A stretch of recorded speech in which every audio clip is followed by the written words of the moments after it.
Afternoon, ladies and gentlemen. Thank you for being here today. Time is now 1:30, so we are going to go ahead and call the meeting to order. At this time, I'll yield the floor to Mr. Rory. Work session in regards to the budget for fiscal year 26-27. I will start by go ahead and citing references associated with your current budget that has been proposed to you. To be clear, this is not a budget I proposed to you. All right, this was one that was proposed to you on April the 13th. Today we're going to highlight and focus on outside agencies, a little bit more about the economic development tool piece that we have in the budget or don't have in the budget, so that we can focus on what that looks like going forward in the future with financial partners and trying to deliver a service with outside agencies. First and foremost, what you see in front of you is the 26-27 budget request for outside agencies. For example, going from top to bottom, you will note that the Boys and Girls Club had a request for $20,000. Dropping a little bit more down, you'll see the Zion Shelter and Kitchen, a request for $10,000. Purpose of God Annex, a request for $20,000, so forth and so on, for a total budget request in 26-27 of $79,500.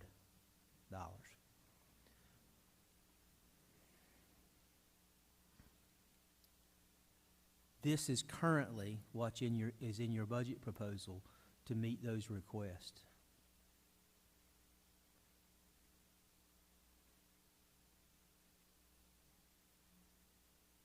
Nothing.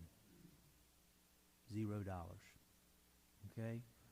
So this is not to suggest that none of these requests are not worthy. It's just simply what is. So you have a budget proposal that came to you on April the 13th that has $0 allocated for outside agencies, to include those that we just mentioned, Purpose of God, Boys and Girls Club. Not to question the value of these requests. Simply, there has been no funding provided for these requests. I want to highlight that because we have to think about what does the future hold going forward in those areas. And I'm gonna come back to this, but I want to go ahead and jump to the second section that we talked about last week. This is your budget recommendation for economic development in the 26-27 budget proposal. Highlighted there with the red arrows, one of them in particular that I spoke about briefly already is the Harbor District Alliance. Last year they were funded at $40,000. The recommendation this year is to fund them at $0. Estuarian payments. Looks like they were funded last year at $12,900. This year the recommendation is to fund them at $0. Same holds true for Arts Council, same holds true for the Civic Center subsidies, and the same holds true. There's some reduction with the airport subsidy, which we can also talk about a little bit later as well, in terms of how those things roll out. Bottom line is that your current budget proposal has $0 allocated or dedicated to outside agencies, and very few dollars or limited dollars to those things that would actually function on behalf of the city. In this particular case, the Harbor District Alliance, which has kind of housed our Main Street program in the past, but has been some, those funding requests have not been made. They have been unfunded. Another case of what we do and what we adopt and what we inherit. With that in mind, we need to think about what does that look like in the future in terms of how do we fund outside agencies and what's going to drive that decision. In the past, the outside agencies requests have always went to the city manager. They don't typically go through the board that I'm aware of, historically what's happened. And so these things go to the city manager, and the city manager has discretion on how to fund them or not fund them. And this is what you have today. You have those requests that people have received in the past, but they are unfunded in the budget. And so I come to you asking and seeking some level of direction of what the board, the council would like to do in terms of funding these requests. I'll just leave it at that. Mr. Roy, I have a few questions, and some of these may be directed to the councilmen who've been here for a little bit longer. On the next slide, there were some additional items that aren't on this slide as well. And it might have been the next one past that. I was specifically looking at the Civic Center. Yes, was up right there. I'm a little bit more familiar with that being on the TDA. So the history of that is at some point the city of Washington was losing a bunch of money running the Civic Center, so they sort of gave it to the tourism authority and said, hey, y'all deal with this, and we were losing $100 grand, but we'll give you a subsidy that will slowly come down. So now by doing this, we're dropping the Civic Center on the TDA, which I'm not sure if that's their responsibility or not. The TDA has its own separate funding that they're supposed to be doing. So that's one question. So we're saying we're going to basically ask the tourism authority to take dollars raised for tourism and fund the Civic Center. That seems like an interesting question.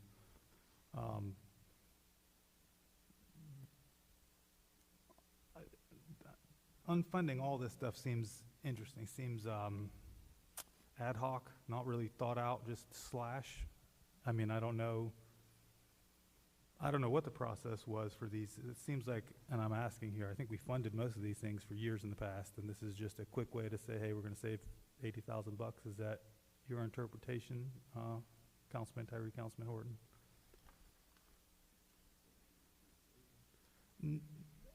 I don't think I think that was the idea. We're just going to slash this without much thought. There's $80,000 spread across a handful of things, and we're just going to slash it off. Is that what you guys are looking at? Well, yeah. I mean, these programs were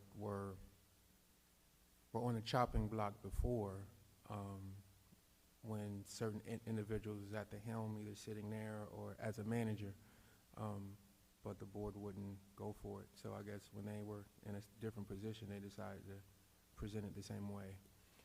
I heard you speak on, though, there's like $100,000 loss in the Civic Center. Now, I haven't seen any data on that. There was an interlocal agreement completed between tourism and the city many years prior to me, of course. Basically where the tourism board could not sustain themselves. So they came to the city and asked the city to partner, where the tourism director would be housed under the city. And that would give them the opportunity to offer, better pay and things of that nature, so they could keep somebody skilled and qualified in that position.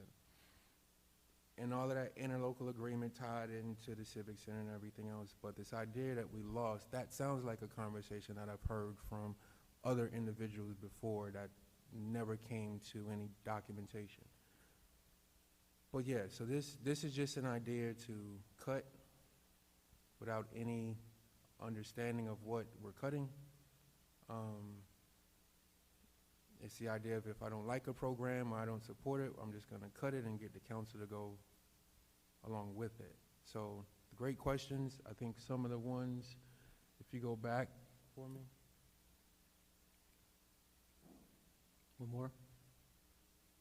That's fine, yeah. So this is where we had the discussion before of outside agencies versus nonprofits that we're working with, and outside agencies such as airport versus the meat and potatoes of what helps our community stay strong as a whole. This is the nonprofits that do that. This is where the work comes at. This isn't always our downtown families, and this isn't always our tourist attractions that need the assistance, right? This is the other side of our community that need assistance. Zion Shelter does amazing work. And it's also, just to kind of bring this back now to kind of fruition, this has kind of brought us back around. This is where your outreach is important. Just last night, there was a family that was unhoused that called, and outreach went to them and got them housed. And this morning, they got back on the phone with them when they came into work and started connecting them with some of these entities that we support to get housing and food and assistance for children and things of that nature. That's the part that we don't always see come here, because we're always talking about the higher level, I guess you could call it like the more fun stuff and the more to-do things. But there's another part of the city that needs our assistance too. That's represented by these. Now, how we go about approving them? The conversation would come to council, hey, this group has asked for X, Y, Z, this is what they do, this is what they provide, this is the level of care that they give to the city, and we either have the funds or we don't, or if they're asking for this much and we can only give them this much, this is where we are, this is what we can do with that, and that's kind of been the consensus. Does that help? Councilman Tyree brought up an interesting point here. Now, the airport's a funny situation. Yes, but when do we have difficult conversations if not here? So the airport is a plot of territory that the city of Washington is paying for. Millionaires park their jets here. There's very, very, very minimal economic value that we could say the city captures. Maybe the region. Handful of rich people park their jets there, and then they pay those taxes to the county. We don't get them. And the airport is costing the city hundreds of thousands of dollars per year. And in an effort to save money, and I get it because that's what we're talking about, we're going to look at cutting 20 different things up here to add up to a half or a third of the airport. Now, I don't know that those are things we can undo, but those are questions that I personally would like to see addressed, if not this year, in the long term. The county has expressed some interest in that airport. I mentioned that before. And I would be thrilled for them to take a great interest in it, because the city has dumped tons and tons of money in it, and that's money going to something and not something else. How can we make that and maybe that's a bigger conversation we're going to handle in this half-hour session, but how do we make that happen for the long term? Because we could argue over, I gave money personally to the Zion shelter, and there's an argument that we as a council shouldn't be able to take the money from our neighbors and give it to whatever pet cause we want. And I'm sympathetic to that argument. And I'm sympathetic to the argument that these dozen or so things do great things for our community, that if we don't help them, we'll stop doing those things for our community. But we're prioritizing the airport over these things. Is that a knot that we can undo? Tough question.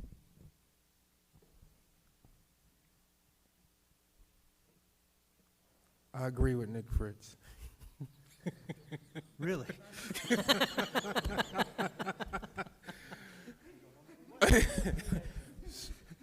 So we can adjourn. No, so, but on a more serious note, we have a business in the city that $30 million was just invested into.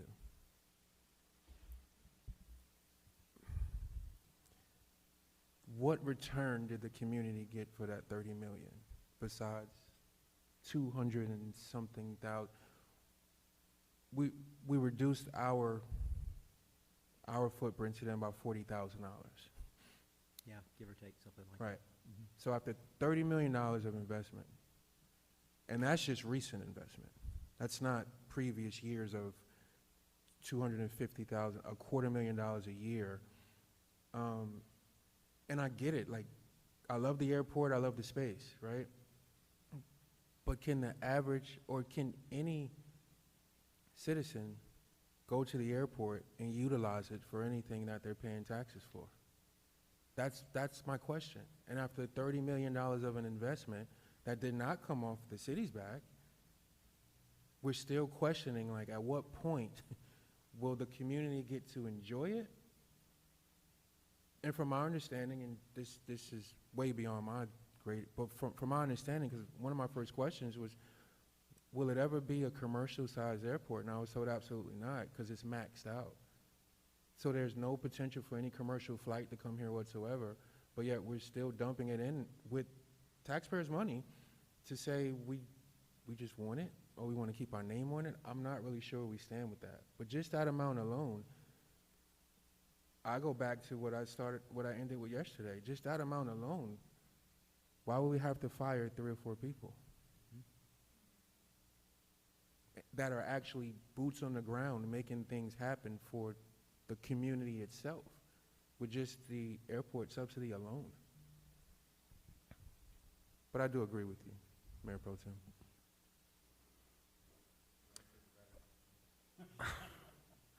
What would happen if we didn't subsidize the airport this year? Has that conversation happened?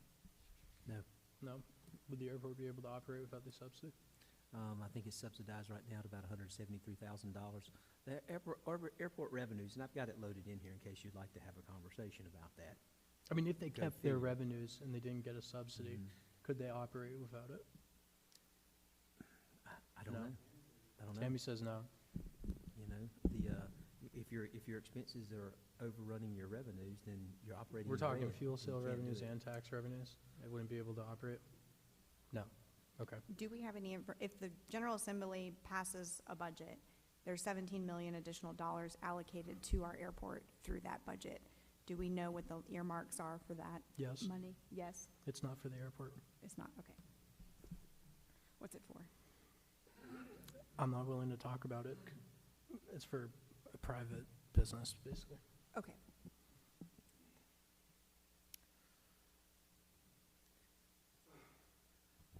So again, it's But on the the- city's back. Like, we literally have the community Here we paying go. into something that they've been paying into for years.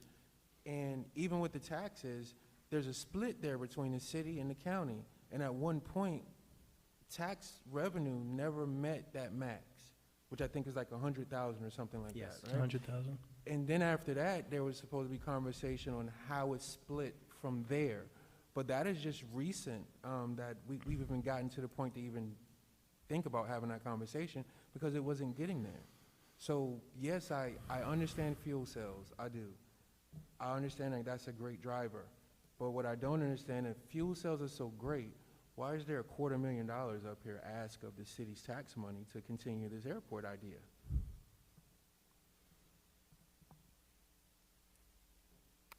I think we don't have the person to answer that question here right now. I think that's unfair to even put it on him, because I think that's our question. I think one of the difficulties I struggle with is when we talk about dollars and cents and what we're willing to spend, then we turn to the guy who's the main beneficiary saying, can you live beneath this? The answer is always going to be no. I mean, the airport's, look, the airport, if it's an economic benefit, it's definitely regional. There's no doubt about it. We're not, and I'm, like you said, the airport's great. I just don't know why the 9,980 residents of Washington are paying for it, and then we're going to look up here and say, we can't give the Boys and Girls Club 20 grand. The billionaires have to have a place to park their jet. Not that we get the taxes on that. Is there a solution that's realistic? Because at the end of the day, I feel uneasy saying, all right, well, let's move past that. We're going to continue funding the airport, and let's talk about cutting these things to save a buck. Well, there is one solution. Let's hear it. The authority, which was created by Keith Kidwell, really wants to run the airport. The city could transfer sponsorship to them. Over a staged plan, we could start a co-sponsorship where they manage the airport day-to-day while we still provide a subsidy for operation, and then within 2 to 3 years, it transfers fully. They run it, they maintain the finances of it. We basically treat it as an electric fund. Whatever revenue you generate, a percentage would come back to the city. But I think that's a lot more complicated than a simple 20-minute conversation. I agree with everything except for the idea that we still give a subsidy. Because we're talking about getting rid of people who are actually doing work here Right, to allow individuals to park their planes right. for a lesser fee than what Greenville or New Bern or other areas would Right. do, so we can collect jet fuel money. Well, the only reason why the subsidy would have to stay is because it's not profitable. If it was profitable, you could do a full sponsorship transfer, and the city could just be done and out. Absolutely, The but Boys and Girls Club isn't profitable either. I'm sorry to cut you off. No, And go ahead. I understand exactly what you're saying. I'm just wondering, is this a knot we can actually get out of? Because I feel like it's a giant sinkhole that, I've heard lots of millions of dollars, I don't know what the number is, that the city has poured into this airport over the decades. And this year's gonna come and go. You know, we've accepted millions and millions of dollars in subsidies, and correct me if I'm wrong, but 0 of those went to pay for operational costs. 0 of those help offset what we're paying into the airport, is that correct? Well, first of all, what's the total number? I think you were just about to say it. Can we frame that a little bit better and just to, I don't, overuse the term, keep it simple, but if they've been getting a subsidy equivalent to $200,000 for 10 years, that's $2 million. Simple math, right? Not 2.5. easy, but simple math. So if they get 200 for 10 years, that's $2 million. That's $2 million that cannot be spent or invested elsewhere. So that, I think, is the baseline question that the council has to ask itself, okay? These things, if they're going to be economic development drivers, there should be some return of investment on that for our taxpayers, for our residents, who are footing the bill for that $2 million over the last 10 years. If there isn't, then that shouldn't be the case. Now, in this particular case, now back to segue to Boys and Girls Club, reading, food shelters, all of these things are important to our community. And so now actually, Well, John- Councilman Tyree and I are agreeing, we need to fund these things. We just have to figure out how to do it. Well, John, these, if I'm not mistaken, these are considered city functions. They should be based on what you guys consider strategic priorities, the board, in Right. terms of things that kind of benefit or focus on what your goals are, not mine, Well, okay? And so I think housing the homeless, feeding the hungry, food insecurity, food deserts, these are things that are a concern for City of Washington. Not necessarily any individual, but for all of City of Washington. And then how's that kind of laid out in terms of the board?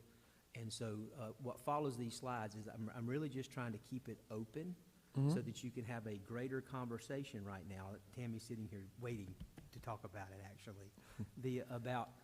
Yes, these things should be driven as a strategic priority from the council, and it should be laid out in a policy about how we're going to fund these things and how we're going to limit those things.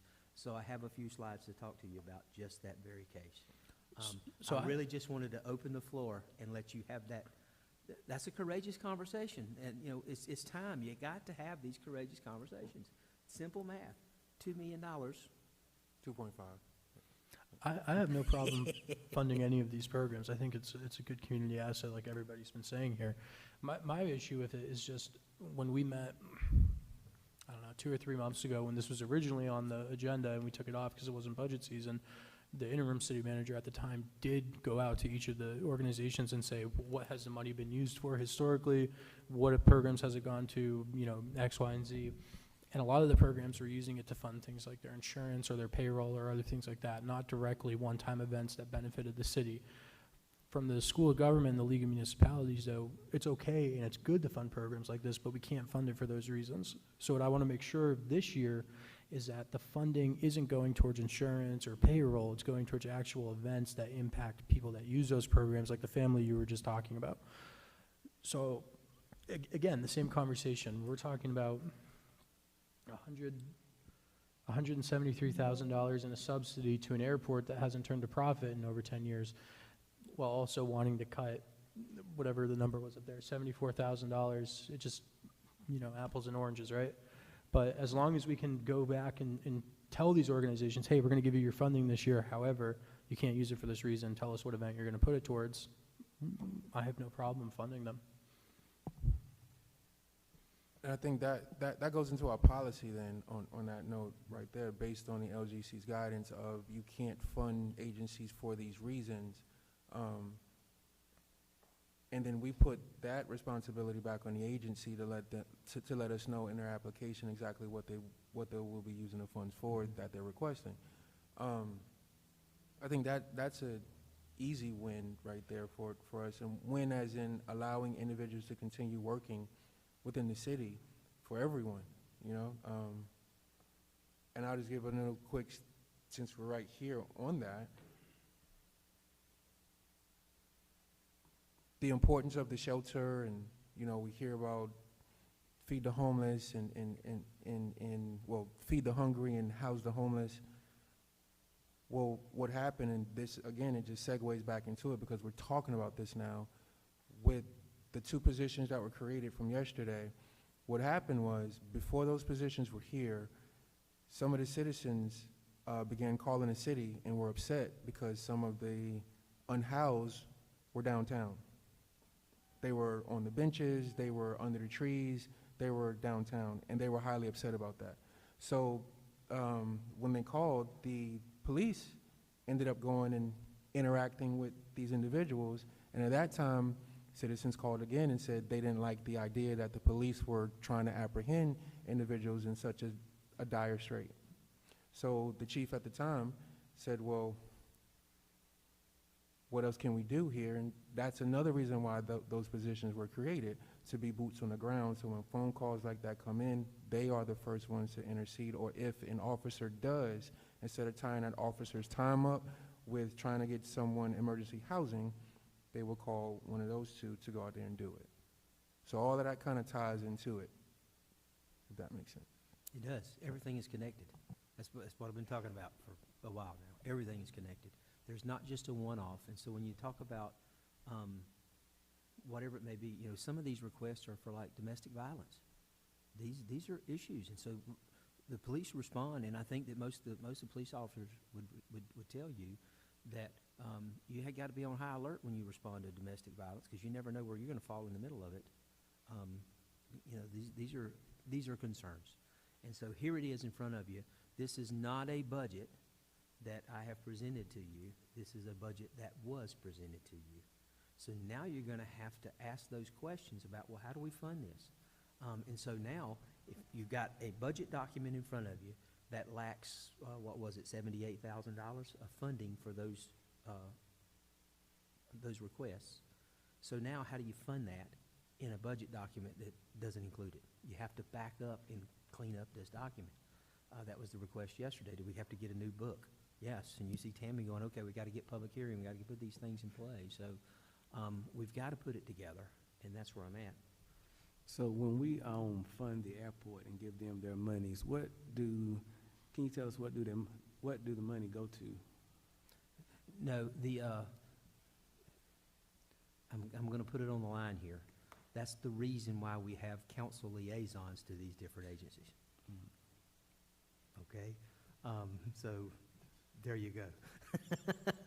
Okay. I don't really understand where it's going. I've asked the question a lot, and what I get met with is just, you know, if we didn't have to pay the admin fees, or if we, you know, could have the authority run the airport instead of the city, or, you know, if we got the tax revenue from part of the issue is that the tax agreement between the county and the city, we've reached a threshold. This year we reached it. But then there was the de-annexation issue and all these other problems. The county, in good faith, was going to be willing to give us the extra $142,000 or so in tax value and all this other stuff, and it's just kind of gotten messed up in the process of it, which is okay. It happens. But there's never been a direct answer of what the subsidy goes to. It's just been that we need it because we're overcharged, essentially. For me, though, it's a little confusing because it is an enterprise fund. It is technically generating revenue, but it doesn't necessarily keep it. It has to put a lot back into the general fund, and then we have to subsidize it back out. You know, we're kind of just making a circle with money for no reason. I've been saying, though, since, you know, I learned about it, that we just need to cut the subsidy down to zero and just say, you know, obviously there's a problem here. We're overspending the department. Figure out where the leak is and patch it. And if not, you know, like Mayor Pro Tem Fritz said, if the county's interested in, you know, renegotiating the split now that it's a little bit more profitable and it could be a 50-50 share, you know, I'd be open to that conversation as well. But, you know, the county needs to adopt the mindset of an economy at scale too. if the airport's gonna grow and the city's gonna grow, they need to grow with us. So, maybe that door could be opened to how do we work together more cohesively, but to answer the question, I have no idea, because nobody can give a straight answer. All right, so, Benny, you said, well, my next question is, if we don't tell them exactly what to do with the money, we see what the outside organizations do with their funding. So I understand that we have to be specific in what they should do with the money, but shouldn't we tell the airport also, okay, well, you need to do this? How can we be strict with one and not strict with the other? And the other one is getting millions of dollars. And these right here, like we've been saying, they're boots on the ground. They're the ones that actually food and working with our children and shelter. So, yeah. Hey, I agree with you 100%, 100%. But I'm gonna kick it back to the city manager on that one, because in my opinion, that's on you to say, we're giving you $173,000. This is the deliverables that you have to show. If this next year, the subsidy has to be reduced by $70,000. The year after, it has to be reduced by X amount. You have to use this money to reduce it or get rid of it. I'm gonna jump ahead, skip you for a second. Go ahead. And I'm gonna talk about this concept of financial partnerships that we do with different outside agencies, with different entities, whether they're TDA, economic development, because see, a lot of those things are driven by statute. They're not just something that we do, okay? TDA being one of them.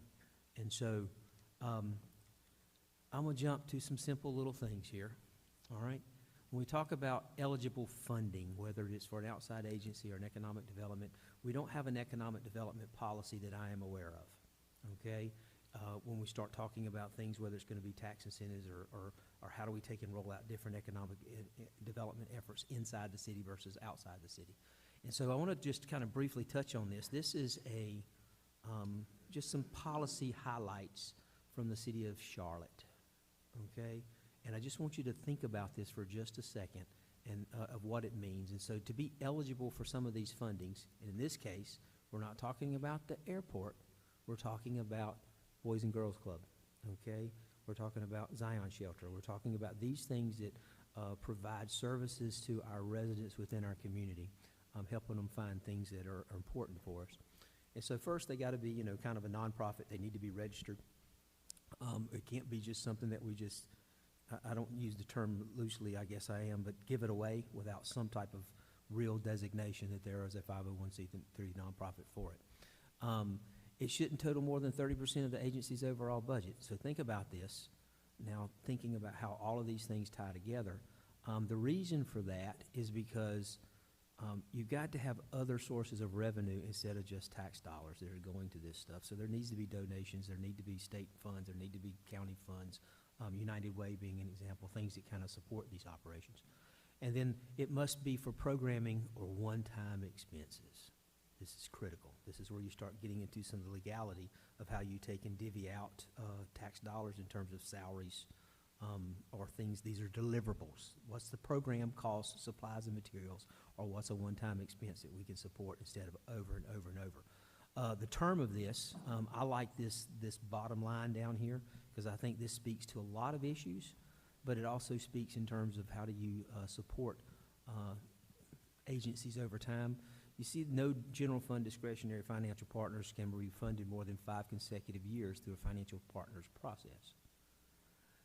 This is how you start to segue into deliverables, and I hate to use the term ROI, and then, how do we take and document this? How do we look at what's going on with it? And how do you kind of wean people off, if you will, of some of these subsidies? And in this case, now I'm talking about the airport. For 5 years, there's a term that you can do some of this. This is just a highlight excerpt. Doesn't mean it has to be adopted that way. So John, I think, for example, in that last sentence that you said, no general fund discretionary financial partners will be funded for more than 5 consecutive years through financial partners process. Great point. However, again, we're mixing the two drivers here. One is an airport, and one is housing. Yes. And food, right? I would love for us to figure it out in 5 years to get everyone housed and get Right. food on their table. but I think there would need to be some type of caveat to that, if possible. And this is policy-driven based on your strategic priorities in which you would actually adopt the policy, not the manager. Okay, so that's the key. You have to have these types of conversations where you debate these. That's why I just highlighted this as an excerpt, not that it's official. It's just something for you to think about going forward. Reporting requirements, here's your performance measures, okay? What are we gonna get for this? What are we doing? What are the strategic priorities of the council? And how do you take and look at that in terms of reports and making sure they're meeting those goals and objectives? I think, right, in simple terms, if you look at like the Boys and Girls Club, they're very good at this. All right, these midpoints, what they're trying to achieve, what they're trying to do in terms of reading and comprehension and you know, after-hour school programs. These are things that they're very good at. John, if I could jump in here, I want to touch on, I think, a sentiment that Councilman Tyree was just speaking on. I feel like the difference between these two sets of where we're putting dollars, economic development, we get that clear. Airport is there and frankly failing, right? The other is, I don't think economic development is the proper term. I think you might say social development, and when does the need to house the homeless, feed the hungry, help the kids with reading, I don't know that that's a goal that ever goes away. To some extent, these programs are, in my mind, they're a seed that the city is planting, and to some extent, somebody else is running with that seed. We're not funding a whole agency that's dealing with it. We're giving a tiny fraction, and it's just enough to get them moving, and they're doing a lot of legwork. So I think that kind of leans back into what Tammy will be covering about volunteer work and the full funding and how that's kind of set in motion. But one of the things that I wanted to highlight here is that this is how do you take and look at the statement of cash flows? You were talking about where's the dollars going? How do you account for this stuff? And so to me, the bullet that makes the most sense is the ones that's less than $100,000. All the rest of that stuff up there is just there as a part of their policy. But here, the one that makes the most sense is you're looking at financial statements on an annual basis about where does the dollars go. You have a fiduciary responsibility to look at that. Okay, you need to see that information. So I just highlighted those few things so that you could take and begin this conversation about what the council's going to look at in terms of some best practices, some legal authorities, how does that become a policy? Because there is not one, and because there is not a policy related to this, you see the results, okay? With a stroke of a pen, you unfunded the needs of this community to the tune of $78,000, or other things in terms of Main Street programs. These are all things that have to be considered. That's why I want to put it back in your court and let, Tammy's been working on this, by the way, not me. Let her take and go ahead and guide you through a couple of slides here. I think we're all on the same page, just refund it, right? I don't think I'm getting any consensus not to fund it. Is that where you're at? How's that? Is that where Yeah. you're at? I mean, Yeah, I think for this year, we refund, and then we put the policy in place immediately, Yes. and then we move towards that, because it's year to year, right? It's not like, yeah, It's annual. so, of course, understanding there's change coming and through conversation Right. and policy creation, but so do you need formal action from wait, us? them as in the nonprofits, we're still on the other side about the outside agencies. Yes, it's Okay. two different issues. Okay, I just Two want to make different sure. issues, right? I think we're all on the same page now, right? These are outside agencies, these are economic development, whether we call them something else. They're two different issues. Well, wait a And minute, so we're we not need to- talking about we need like to separate those. Harbor District and Estuary and all those yet. We're just No. talking strictly about, That's okay, correct. all right. Just about Just making sure. Boys, Girls Club. Okay. Zion shelters. Before you see the next budget document, it will fully fund all of those requests going forward. I gotta figure out where to take it from, right? I gotta figure out how to move pieces around. $70,000 in an necessary. airport subsidy. Well, that's actually where I was gonna go with it, but, you know, you Okay, brought it yeah, up. there you So go. So now instead of 173, we're gonna take, 78,000, say, okay, airport, we're gonna start looking separating, getting away from that. Because I think that's important. What do you get for it? What do you get for it? My takeaway. Go ahead. All right, so we're going to talk about financial partnerships. So what are financial partnerships? Here at the city, we call those outside agencies. That's what everybody here is used to hearing what those are. So that's page 58 in your budget, which the manager was just talking about. Those are the things like your Zion Shelter, your Purpose of God, your Boys and Girls Club. So that's the main focus of what I'm going to be talking about, are outside agencies. Financial partnerships can cover other things like public-private partnerships, but that's not what we call outside agencies. So for the purpose of this discussion, I'm going to be focused on outside agencies. So what are they? They are nonprofit agencies that governments contract with to provide a specific service. Historically here at the city, it has been to provide assistance to some of our most vulnerable in our community. That's just been the history of typically what we consider outside services. It can be more things than what you see in this budget. It can be things like safer communities, affordable housing, workforce placement. It can be other things. So whatever you as a council decide you want to assist in your community, that's what we put in this budget. Do we have the legal authority to do this? So in order to do this, we must be authorized by state statute to do it, and it has to serve a public purpose. So can you put a new roof on the church down the road? You probably don't need to do that. Can you help the homeless? Can you feed the hungry? Those are the things that benefit our community and serve a public purpose. Do you need to build a hotel for your neighbor? No. So there are some restrictions to it, so you just need to make sure you're serving a public purpose. And also city council approval and acceptance is needed to do this. So the financial controls that are required, so we have to have the pre-audit certificate. And that essentially means that we're certifying that the funds are budgeted and appropriated. And we need to do that before a commitment is made to these agencies. So before we can do that, currently, if you approve this budget as is, I cannot sign a check that supports the Boys and Girls Club if you approve this current budget. So competitive process, this applies more to public-private partnerships, so I'm not going to say a whole lot about that, but if you enter into those, you do need a competitive bid process. But for these particular outside agencies that we're talking about today, you do not need to go through procurement for that. You can enter into those without procurement. I have a quick question. Excuse Can me? you explain an example of what a private-public partnership would be that the city's done in the past? Like building a convention center or maybe a water facility. You can partner with that. To my knowledge, the city really hasn't entered into those, but Okay. that would be an example.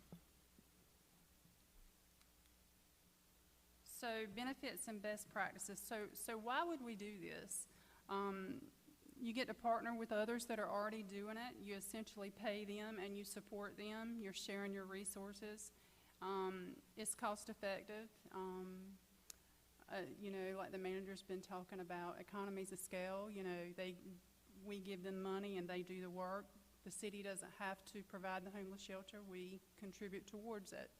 And like in his example, it might not be any more than 30% of your budget, so you get some economies of scale there. They have the skills to do this, and the city is not required to have those skills on staff. They have it, we let them do it, we support it, but we provide oversight. So we ask for the metrics back. We ask how many houses you built, or how many homeless you fed, or how many people you placed in the workforce, things like that. So we provide oversight and accountability, but we support. That would be more of the city's role. Also, a benefit is community building. You get the community involved in your goals. And a lot of times these are volunteers. So it's just good for our community to get more people involved. So best practices in establishing these arrangements. Really what we need from you is what do you want to promote as a council?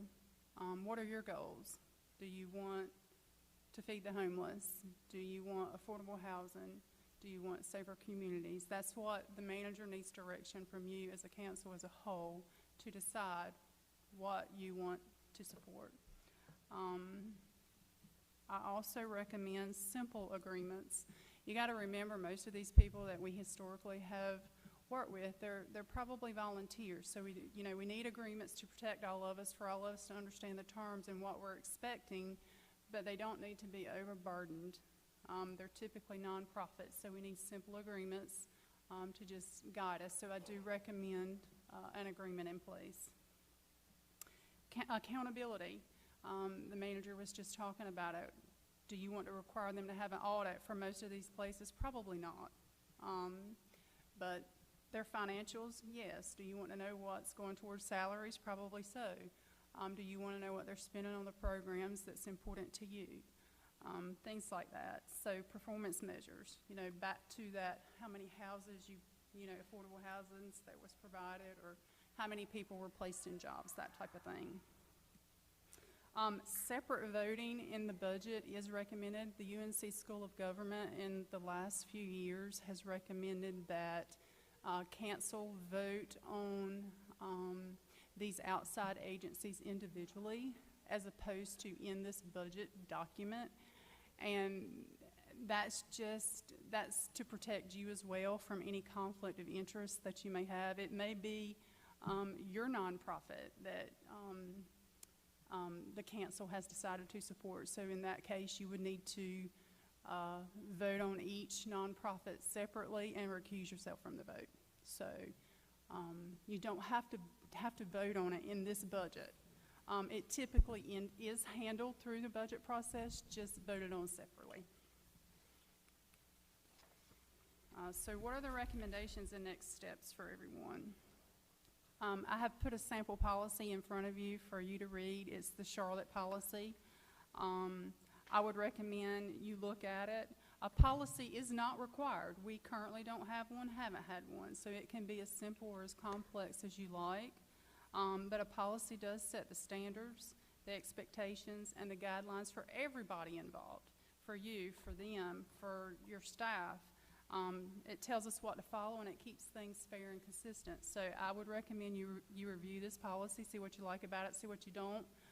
We are not Charlotte, so if you don't even want it to say the things that Charlotte said, that's fine, but you can use it as prompts and guides to maybe what you would like to see here in Washington. Basically, we need you to set your priorities and what you want to support as a whole, and direct the city manager to put that in place, whether it's create a policy and what you would like to see in that policy, or to not create a policy. You may want to keep it simple. That's completely your choice. So I would recommend when you're setting this policy or working with the manager to set this policy, that you establish your criteria, which is including, do you want it to be a nonprofit designation? Charlotte's policy says that. You have to have a nonprofit designation, and you need to prove that with your form, your nonprofit form. Funding limits as a percentage of their budget. Charlotte's was 30%. Do you want to set that? Or do you want flexibility? Request frequency. In Charlotte's, they won't give to the same nonprofit for more than 5 years in a row, unless council makes exceptions to that. So the funding agency, needs to understand that you might not get this funding after 5 years. You don't get it every year, year after year after year, unless you want to continue with that agency. Your selection criteria, what are your goals? Are they meeting your goals? Your annual allocations, your agreement terms, your evaluation criteria, and your application process. Currently in your budget, we have about 72, 79, I can't remember how much. That's a half-cent of your taxes. If you wanted, you could say, we're going to use 1 cent, we're going to use a half a cent of our taxes, and that's what we're limiting to nonprofits, or you can leave it open. It's completely up to you, the flexibility. So that's pretty much all I have on this, unless you have any questions. One last thing I will say is, you know, we're running out of time with this budget. It does need to be approved by June 30th, and there's some things we have to do to get to a balanced budget ordinance. So don't feel a whole lot of pressure to have a policy created and all of that determined right now. Because like I said, this can be done with the budget process, or it doesn't have to be. So just something to think about. Questions for me or for us? I have questions about, it's page 58, which kind of lists out the same nonprofits or what have you. I see here where it says request is 0. So would that be something necessary for the city to reach out to these entities to see if they even still want funding from the city this year? Because I guess it was done under the idea that there would be no monies provided, so there were no requests made. I'm not exactly sure how that process worked. I think the city manager's office sent out these requests and gave them the opportunity to send those in, and they do send it out to the ones that got it historically. I think, like, for example, Right Flight, I don't think they are doing that anymore. So that would be one reason that that request is 0. But like Development Youth League, I can't speak to that. I don't see that, so I don't know exactly what happened there. But if you want us to reach out, I mean, we certainly can do that. Well, I think just more of the historical ones here, you know, the ones that have been showing since, well, it only goes back to 25, 26 here, but ones that have historically requested funds that are part of the city's mission, which we all kind of came to a consensus, is also social capital as well too, food, you know, we should reach out to them. Because right now it's showing on the 26, 27 department request is all 0. So I'm not sure if that column matters, what they're requesting. I think the department request is 0 because the department that puts this in is the city manager's office, which Gotcha. also happened to be the manager's department, and he recommended 0. So he received these requests, but it looks like maybe didn't put in what the agencies actually requested. But they should have that information, and we can put that in your next budget. All right, thank you. We have the applications on file. It is my understanding that they were also to be presented in front of the board in February. Okay. Yeah, so they were asked by the interim manager to come to a meeting to present what they do and who they are. But council had already spoken about it and said that would be during budget cycle, like it had been in the past, where we would have a day and they would kind of come in and present to council what they do and who they are, what their mission is. So that's why it was removed, and the thought it would be coming to budget to explain those things. But before that, we got a 0 before they could do it. I just want to make sure that they're not slighted in any way just because, you know, someone determined it would be none, but then council was not aware of the full scope of things, I guess. Yes. And I got a question. So my question is not for this year's budget for this, but for next year's. So can you tell me what's the process of these outside organizations, giving them money, and also during that time, is it something that's put out to the community as a whole, stating that this time of the year is coming up and here's the application process, if you would like to receive, these are the guidelines and criteria? I don't know what the city of Washington has done in the past, but in my past, yes, those things are usually advertised, that they're soliciting, you know, options or requests. Then that's why a lot of communities actually establish a meal cap or a rate cap, because you got to be able to define, you know, a limit.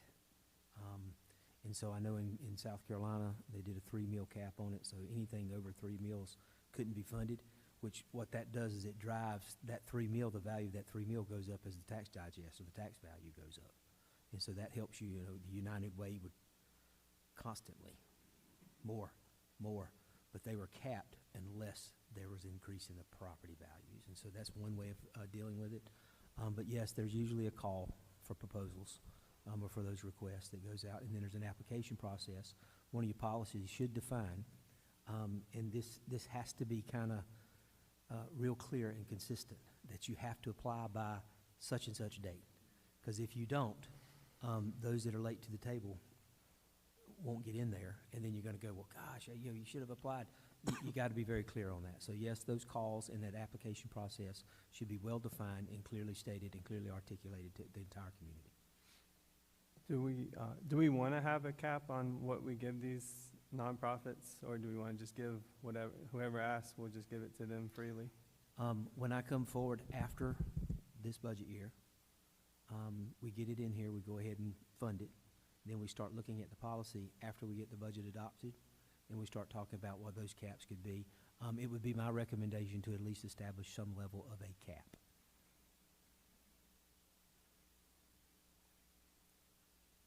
I mean, you already know right in front of you, okay? There's the requests that have historically been made. I can tell you and speak to a couple of them specifically. Notice up there that my history has been with Habitat for Humanity. There's no request for Habitat for Humanity.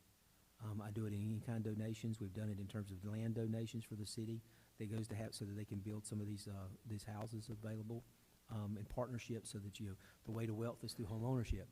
And so Habitat for Humanity is a huge, huge program, but it's not here. And so is there a chapter, is there something here locally that does any of that stuff? Or is there another type of organization? If you look there and you see the one called Relief, right? That's about replanting trees.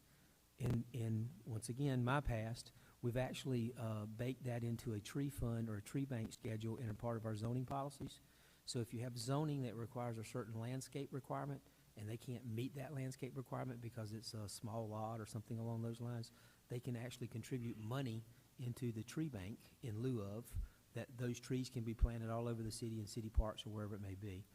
So there's different ways of dealing with this. In this particular case, to me, 350, 1,000, that represents, they'll say 100 trees, but when you look at it as a zoning issue or a landscape ordinance issue, usually it's based on caliper size. So those planting 100 trees for Relief could be little bitty things, but they all start small. But yes, the basis of your question, I would recommend a cap on that, and I think tying it to your tax rate means that cap or those dollars grow as your tax dollars grow.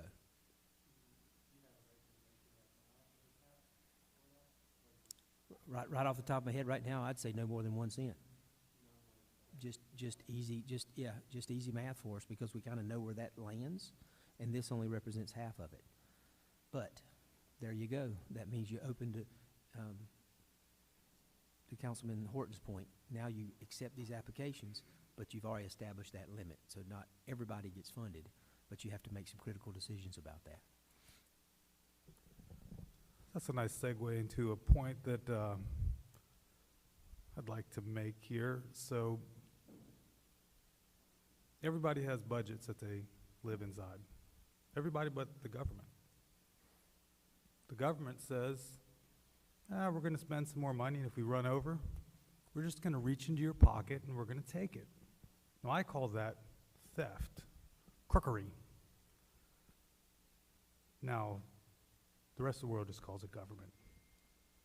So if we're willing to put a cap on this right here and say this is the amount we're going to say, no more than this, why would we not do that with all the agencies of government and control our stuff?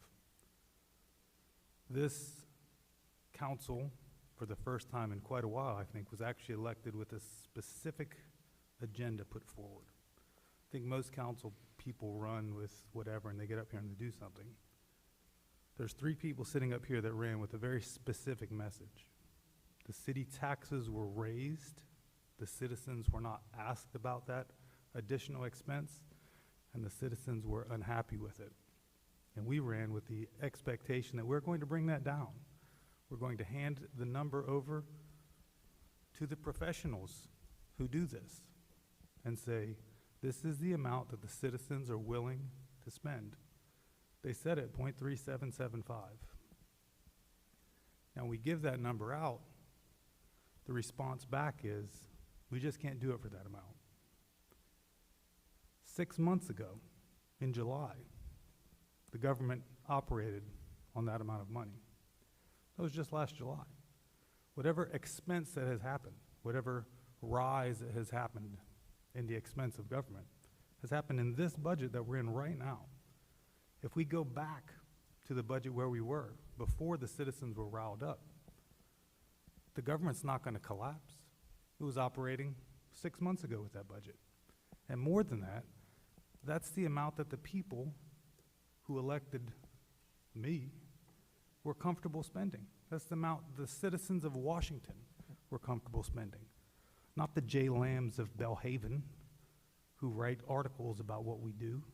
The 10,000 residents who pay for the city government didn't want that expense. Why are we willing to put a cap on charity and say we're not going to spend more than this for charity, but we're going to give an unlimited hand to the agencies of government? The citizens don't work for the government. The government works for the citizens. And I think we need to reprioritize that. Now, I don't want to let this budget pass. There's a lot of pages here, and we covered very, very, very few of them. And I don't think we have the opportunity to go through all of them. And I think if asked, we'll all put forward an opinions, but frankly, we're not experts. I have opinions. We'll throw some recommendations out there, but that's why we have the professionals, and the professionals have to live inside the budget. We could form Washington NASA and send some Washingtonians to Mars, except we don't have the money. We have to draw a line somewhere for every single thing we do. We can't do all those things. And this touches on one other thing, and then I'll turn it over to Councilman Tyree, because the stuff that we look at cutting social functions, and of all the, well, there's two other things, and I'll turn it over. Because this is when we discuss these things, right? This is when we're supposed to have these conversations. Washington's population hasn't grown in 70 years. Greenville's grown, Wilson's grown, New Bern's grown. Belhaven is drying up and blowing away, as is Aurora, Chocowinity, Williamston, Plymouth. The population of the United States in 1972 versus today, the population has doubled. The population for the state of North Carolina has grown by 250%. Population of Greenville has grown by 500%. We know that the cost of government grows faster than the income of the citizens. So the only way we can continue maintaining the service level that we want is to expand the tax base that represents the citizens. And the tax base for the city of Washington has not grown in 7 decades. And of all the things we look at when we look at the budget, the one thing that we're very quick and anxious to do is let's cut off any economic development assist. We don't need an economic developer. We can cut anything, but we can cut nothing except economic development. If the one thing that we're going to do here is we're going to maintain the size of government, we're going to have to raise taxes, because the expenses of government outrun the ability of the citizens to pay.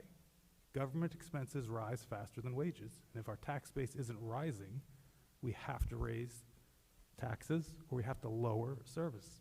Those are the two options in front of us. The third one, expand housing.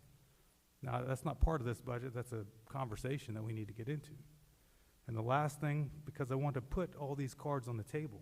I don't know when we're supposed to talk about this stuff. And this is a more sensitive topic. Councilman,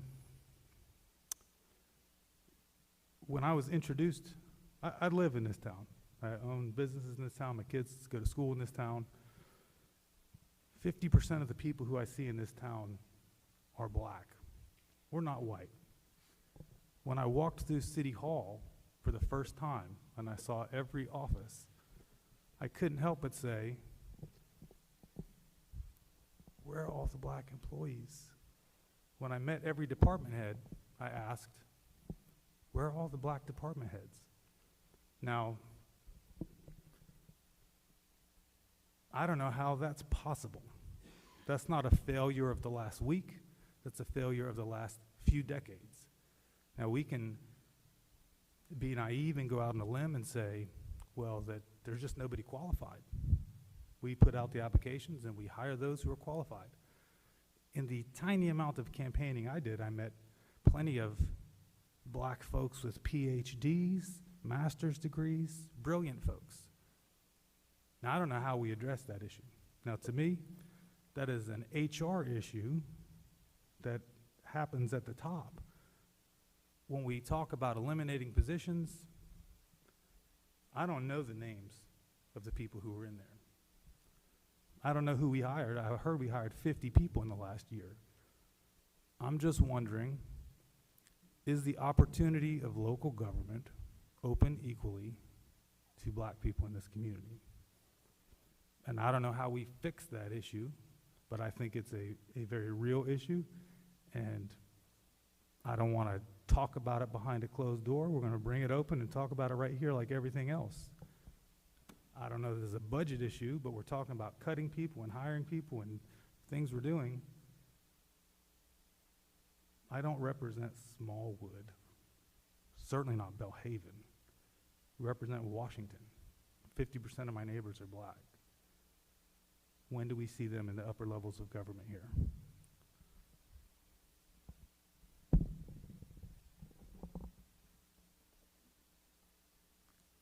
To Mayor Pro Tem's point, they did run on the idea of taking taxes down to 37.5 or 37 or something like that.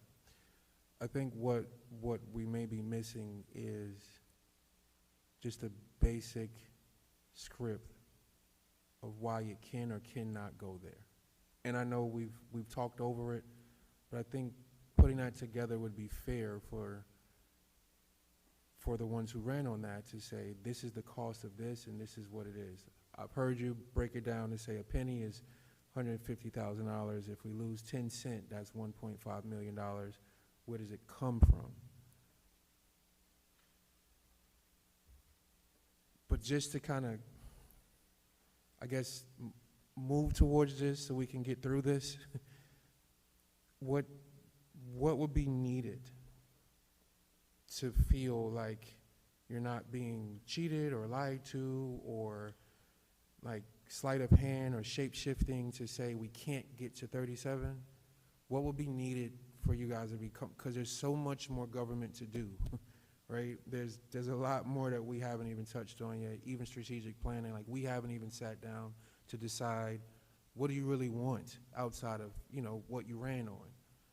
So what is it that we can do? And I'm asking this as a council member as well too.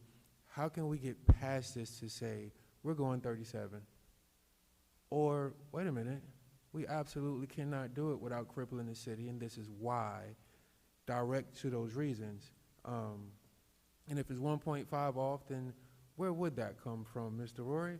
Where does $1.5 million come from in a governmental budget? Like, how, and why do we need 1.5 extra to run the city then? If we were running in this way the past few years, why can't we lose $1.5 million as the city of Washington and just keep going? What's the crippling point of that? So that's what I'm thinking. And again, just kind of going back and forth and sitting on that bench now for just a couple of days back and forth with that. How do we get past this point? So I don't want to say their side, but as Mayor Pro Tem said, there were 3 people who ran, or 4 who ran on very specific parts of the city that they wanted to see change. And I think it's fair to them to be able to see why they cannot do that in plain form. But I don't know what that would be to make you guys happy so we could get to the next point of, because we got a lot more ball to play.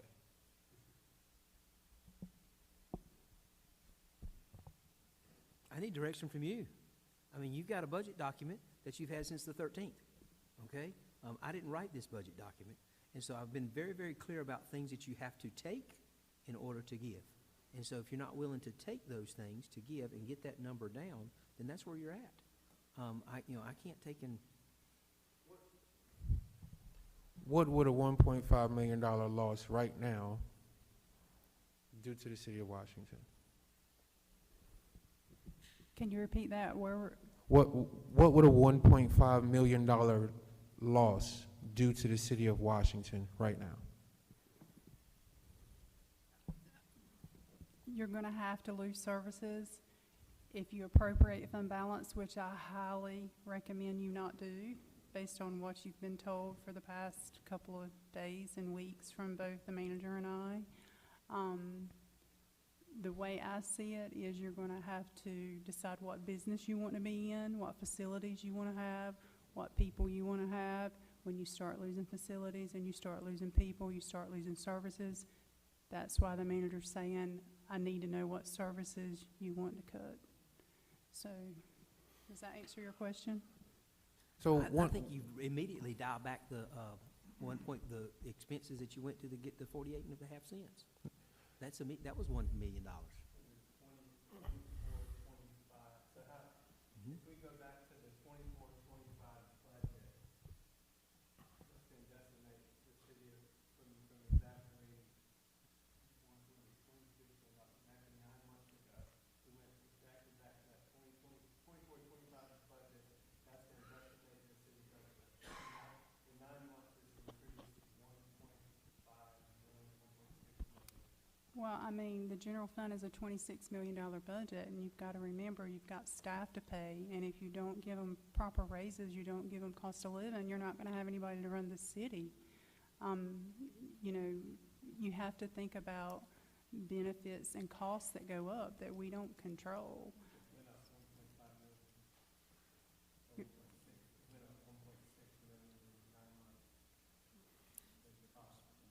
So can I? So the 3 or 4 cent that we got to for the 48.5 to assist with the 3 paramedics, how much did that really cost us to do 3 paramedics at once? Probably, it was a lot more than $800,000. Because when you look at it over time, that number grows. Right. Okay, and so I don't know the exact number on that, but yeah, it's a 'cause- lot more than $800,000. Because for us, I think we were presented with between 800,000 and 900,000 with just those pennies to come along for the 3 paramedics that we needed to run a truck that we had already purchased that was waiting for the staff to get on it. So that right there alone that accounts for about half of that. And then there were other fees and things of that nature that we had to take care of as well too, from what I was understanding. And that took care of the other half of that. So now, if I'm hearing you right, to go back to the previous budget and just wipe that spending out, we do away with the 3 paramedics and we park that truck. I think that's what was presented yesterday with Yeah. Tammy. She says, this is how we got to where we're at. And so now you basically reverse that. You reverse more than 3 paramedics. I mean, you reverse probably 8 paramedics, and you reverse all the 7, 8 positions that were frozen. So, and when you do that, you have to ask police and fire what services are your citizens going to lose. You're going to lose some paramedic level services. You're probably going to lose some police services. I'm not a police officer or a paramedic. I can't tell you what that does. But I don't think you're going to be operating at the same service level. That's just, to me, common sense. So we added 40 positions. In 2020, there was 260 people paid by the city of Washington. Today, that number is 301. So now, the question that has come up often is, who asked for those things? Did the citizens of Washington ask for those 40 additional people? Now, I think they certainly don't mind, don't get me wrong, but they definitely minded when the bill came due. So now, it puts us in an awkward situation because now there are those 40 people who have been hired, and there is the people who pay for it who are unhappy with that. Now, how do we reconcile that? I think you need the context of why those positions were added. I can't speak to those 40 off the top of my head. I can speak to several. I can tell you why 12 paramedics were added. Paramedic level service was added. I can tell you that the grant manager was added because we have 50 to 80 grants that need to be managed, and if you don't manage them, it may be more expensive than having a grant manager, clawbacks and penalties and getting in trouble with the LGC. So there's context to why certain positions were added. Now, you know, that would be something that HR would need to look into. That would be something we would need to get her to research and come back and bring you that information. But I think the context is really important, not to just say we have 40 positions added, we need to cut them. We need to know why we have them, and then you need to decide if you want to continue to have them. You know, John? that's where I was going yesterday with some of these comments in regards to like the planning and zoning. You're sitting here saying we haven't grown in population. We have a depressed housing market, but we're funding these departments with 4 positions in them, or these departments with this positions in them, and the permit fees aren't supporting it. So I talk about enterprise funds. That's exactly what we're talking about. 80% of your budget's gonna be personnel. So you're gonna have spikes in COLA, you're gonna have spikes in insurance, you're gonna have all of these things, and it's gonna drive that. And so the way to contain that is in head count, period. That's it, okay? You can't underfund, and, you know, I can look out here and tell them, they all deserve a market rate, all right? This is me. We need to be competitive. We need to have recruitment, retention. We need to look at all of those things. We can't just say, okay, we're gonna pay you pennies and come on to work for us. You know, I got a update, and I'm not putting him on the spot. So I requested from RM this morning the data related to our market when it comes to our firefighters. And so just easy, probably about $4,000 off the mark. Okay, now, we're not necessarily competing with somebody an hour and a half away, but we could, right? We could compete, especially in the schedules that they work. But really, we're competing with Greenville, 30 minutes. Anybody was with Newbern, anybody that's kind of less than that hour. And so we have to have market rates for that. But that's what's driving our costs. It's going to be personnel. And so I think you're spot on. Where were those 40 positions hired? Because that drives the thing all the way around. You know, everything that we do, we've had to look at total compensation. You know, I now have a total compensation profile for every employee in the city. Didn't have it, all right? Had to create it. HR's worked and created that total compensation profile, because what we typically see are line items in a budget, okay? And those line items are salaries is this. Then underneath it, it'll talk about pension. Then underneath it, it'll talk about health insurance. Then underneath it, it'll talk about FICA. All of those things add up. So when I calculate all of that in terms of total, you have to look at it from that total compensation perspective. So a movement, right? For example, you hire one person. We have increased from 14 to 15 point something in the pension contribution this year. All right, this year, that's a move this year. If you look at all, and how all of that stuff, so we contribute 15%, all right, of all of our employee salary to the North Carolina retirement system. 15%. That's a driver that the private sector doesn't necessarily see. They do it in some type of a defined contribution as opposed to a defined benefit, so they have a DC of about 5% instead of 15% match. It's mandatory, and we have to participate in it. We don't get to opt out. And so, you know, we're a creature of the state. We exist because the state says we can exist. They tell us what we can do and can't do on some of those things. That's the driver. And so if you want to go from, I'm the one that's used the term decimate our operations. Now, can we do some strategic cuts? And yes, all right. And I've tried to lay some of that out to you yesterday. But you can't keep doing what you've been doing and expect a different outcome. Well, I think that's great, because what we've been doing for years and years and years is exactly what I feel like we're getting ready to do again. We got the same issue with the electric fund. We're going to run it to bone dry, and then we're going to wonder why we can't grow it. You know, in 1972, there were 11 people in Washington Fire Department. The population was identical to what it is. 1 fire station, 11 people. In 2026, the population's identical. There are 30 people, 2 fire stations, multiple EMS trucks. Now, population hasn't changed. We, as a government, are providing a significantly greater service. And by providing this service way up here, we're actually shortchanging all those guys. Because if we were one step back, instead of $1.7 million for additional guys to provide additional service, we could have higher paid guys competitive with the region. And as we grow, the community, like the Raleighs, the Wilsons, the Newberns, that tax base expands. That's when you expand the number of people on payroll. Instead, we're trying to expand the number of people on payroll, provide greater and greater services, stressing the community, having the guys working less, and then raising the taxes on the citizens to do it. It's an absolute recipe for long-term disaster. And that's, my question is the same. I feel like we're at this crossroads, and I don't want to keep, because like he said, there's a lot more game to play, but I don't want to make the 2026 decision. I want to make the 2056 decision. Did we make the right decision for the long term? Because I feel like the decision we're about to make, if we roll through with this budget, you're going to say we're going to do the same thing. We're going to have service levels a little bit stressed and people underpaid compared to the relative surrounding community.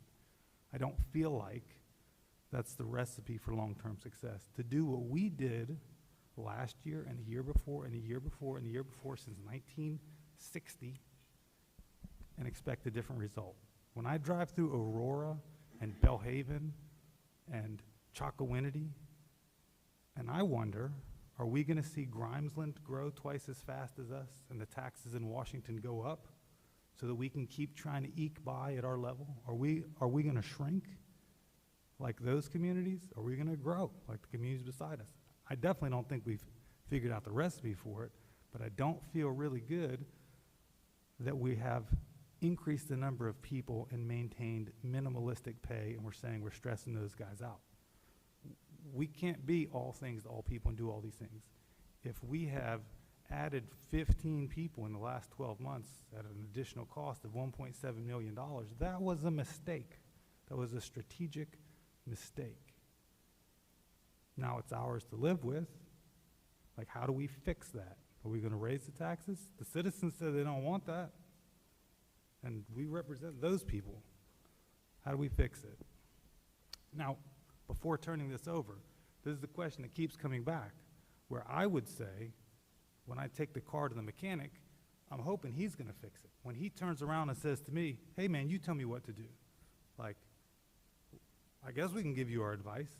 That's why everyone here is six-figure salaried paid professionals, to tell us what to do, not so we can tell y'all what to do. The budget was set by the citizens, not by me, by the citizens, the people who pay all the bills. And we're going back saying, no, we just need a little more, just a little more. If those guys came to us and said, that's a great budget, we just need more from you, we wouldn't say sure. We'd tell them, this is what you get. The citizens gave us money, and then we went back and said, we decided to do more, and we're going to take a little bit more out of your pocket.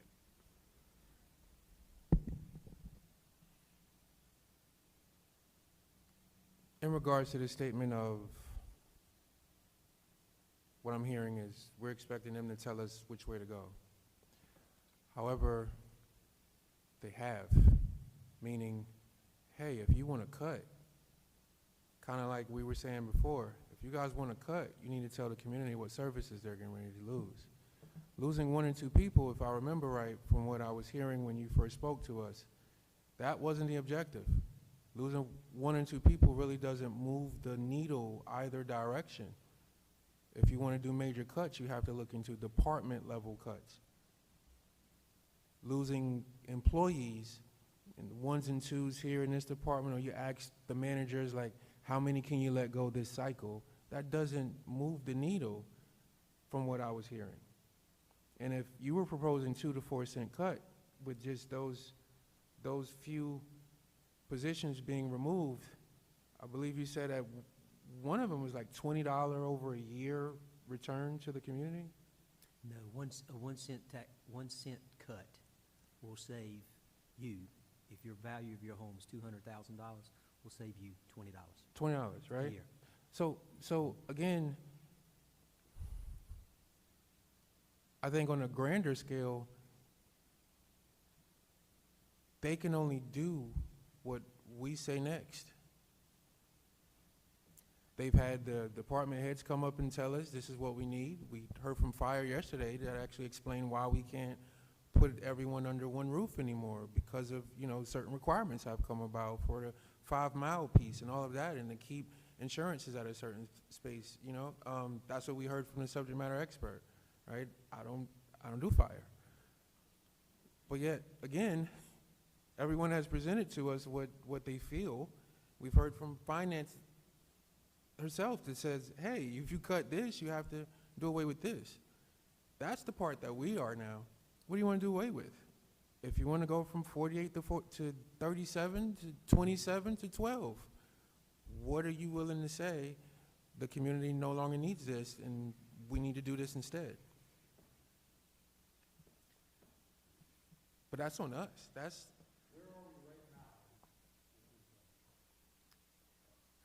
Where are we right now with this budget? I recommended 3 options yesterday, okay? Those all in would total somewhere around 1.2, $1.4 million.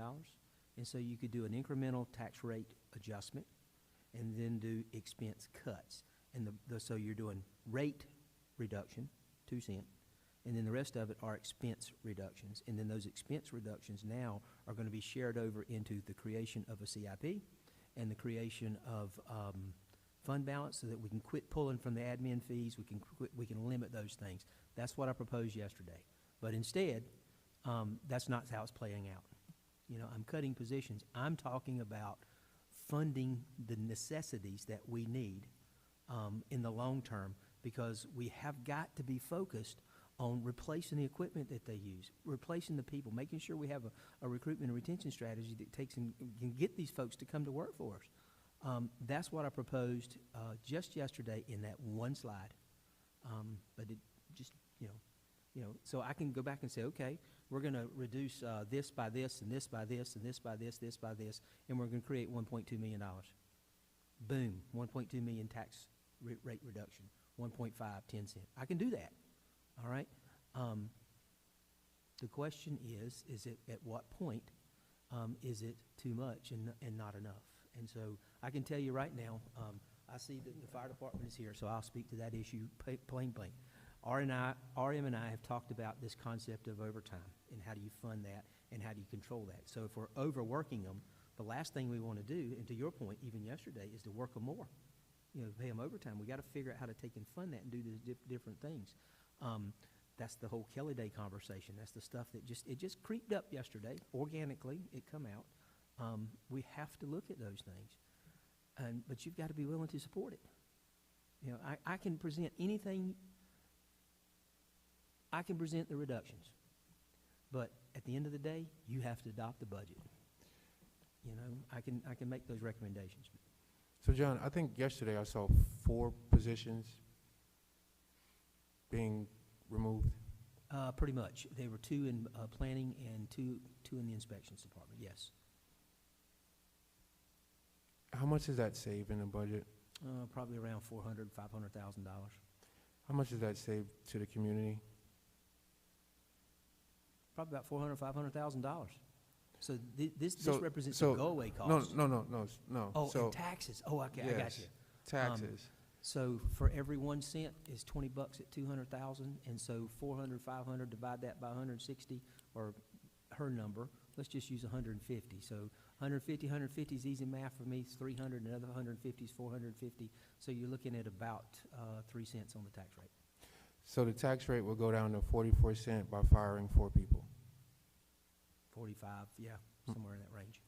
And that will give me on a $200,000 $60. value.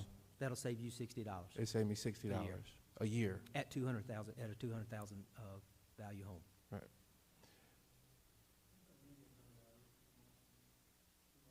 You can look at it in terms of, and it's going to come out somewhere around 150,000, maybe close to 200. That's why I keep zeroing in. That's census information. You can just simply Google Census Quick Facts, and it'll tell you what your median home value is, which means that half of them are below and half of them are above, right? So you got to settle on that target just for the math. So that saving of $500,000, RM, How much is the last truck that you purchased? Either one, excite me.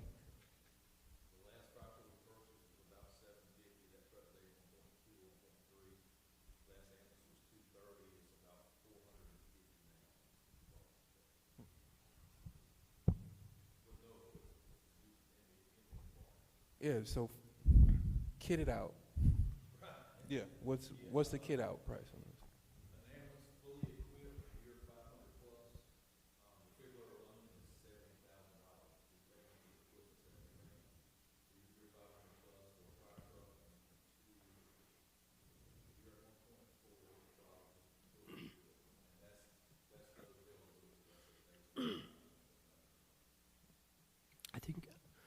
I think,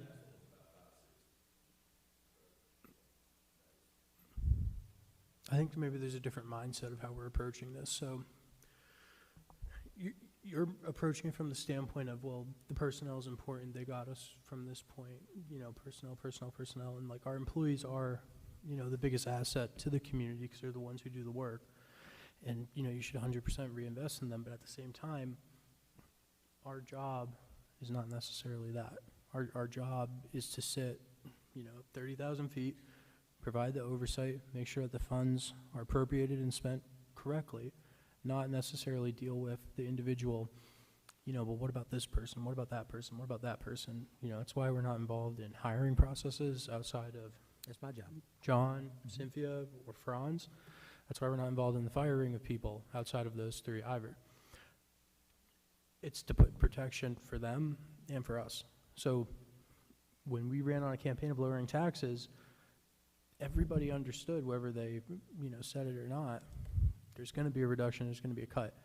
Our job isn't to dictate, well, you know, this person's been here for 25 years, they're about to get their pension, we need to consider that in our cuts. Our job is to say, how do we get to this number? We have a fiduciary and fiscal responsibility for that, to make sure that this is what we set out to accomplish and that the government's not overgrowing the needs of the community, which at this point, it's pretty clear the government has overgrown the needs of the community. The focus the past 10 years should have been, how do we get more housing? How do we get more businesses? How do we get higher paying jobs? Like you and I have talked about, how do we get jobs to employ residents here, even at the simplest level of just, you know, hey, come help clean up the warehouse. Come hit start on the CNC machine. Do this, do that. Because when we have that and we have housing and we have a better equipped workforce, the values of the homes goes up, the values of the household income goes up, the government is able to collect more. The government's able to collect more but also provide more with the growth. We grow with it. The government has basically done sprawl and now we're trying to play catch up to the expenses that we have, which just doesn't work. But when we keep going back to trying to make the point of the cut's gonna affect personnel, yes. It is going to affect personnel, but it's not our job to figure out who it is. That's why we hired a city manager who has experience and who we all trust to make that decision. Our job is just to get to the cut, not to say, well, these 4 people are going to lose their jobs. You know, 2 of those 4 people that were on that list are vacant positions. So, you know, we need to approach the mindset of this of, we're going to make the cuts, it's going to hurt for 2 years, but inside of those 2 years, we as a council are going to figure out the recipe, like Mayor Pro Tem was saying, how are we going to grow the community to afford what this government is providing? Because I think it's great. We should do as much as we can to do great projects for everybody, give everybody opportunities for employment. When employers come to Washington, you know, we need to hold them accountable and say, if you're going to hire 40 positions, 10 of them you have to train from our workforce, you know, and if they're not willing to do that, go to Greenville. But at the same time, we can't overrun our headlights, which is what we've been doing. And it's what John's been trying to say, is that we're on the path to, you know, just being in a bad financial spot, to be honest. And your point about, you know, how do we bridge that gap and accept where we're at? I went home yesterday and I was just not in a good place because I didn't understand how for the last, I don't know, 6 years, I guess, people have just run around with this magic wand of taxpayer dollars saying, well, we're going to do this, we're going to do that, we're going to do this. And this board, for everybody who's been on it for, I don't know, name an amount of time, hasn't said, do we actually need this? Is this actually necessary? Is this just something because it would be nice and it would look cool? Do we have, you know, like what John was saying, is there recurring revenue that will always cover this expense? where we don't have to always rely on forcing the cost down on the payers who are going to pay for it? And the answer to that is no. The questions haven't been asked, the thinking just hasn't been correct in that process. I mean, a lot of people share that, they feel like their departments have just kind of been stolen from over the past couple of years, and money has just been given to people's personal pet projects. Well, that's not fair. It's not fair that we have a fire department that's literally falling apart, where when we invite state representatives and U.S. representatives to come down and look at it and try to help us with funding options, they say, well, nobody from the city has reached out to us in over 2 years for help with this. Nobody's asked it. That's a failure of the management and of the council to not try to get money from the community that can help serve them and serve our departments without putting the burden on the taxpayers of raising the price of living here. And it's not fair to the department head and his staff that works, 24 hours, 48 hours dealing with everything that they deal with. It's not fair. And that goes for every single department. It's not fair for the electric department to have all of their money basically stolen from them. I mean, we transfer $200,000 a year to a cemetery out of the electric department. For what? What do you get out of that? Nothing. It doesn't cost $200,000 a year to cut grass.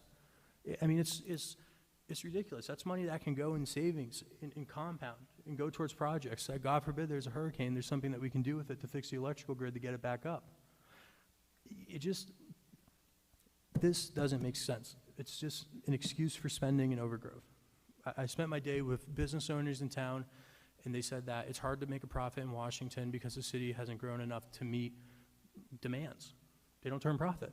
And they feel like that it's difficult to get help from the city with that for events or to get businesses to stay open Sunday and Mondays to try to drive traffic and business. But yet, we're okay saying, well, we're going to raise the tax rate and we're going to add all these different services, and we have this cool E911 system so that, you can come in and say hello and all this stuff, but also the county charges you for that too. So, get ready for that, because we didn't have the conversation with the county manager about maybe splitting the service. And I might be wrong, we might have, and they might have said no.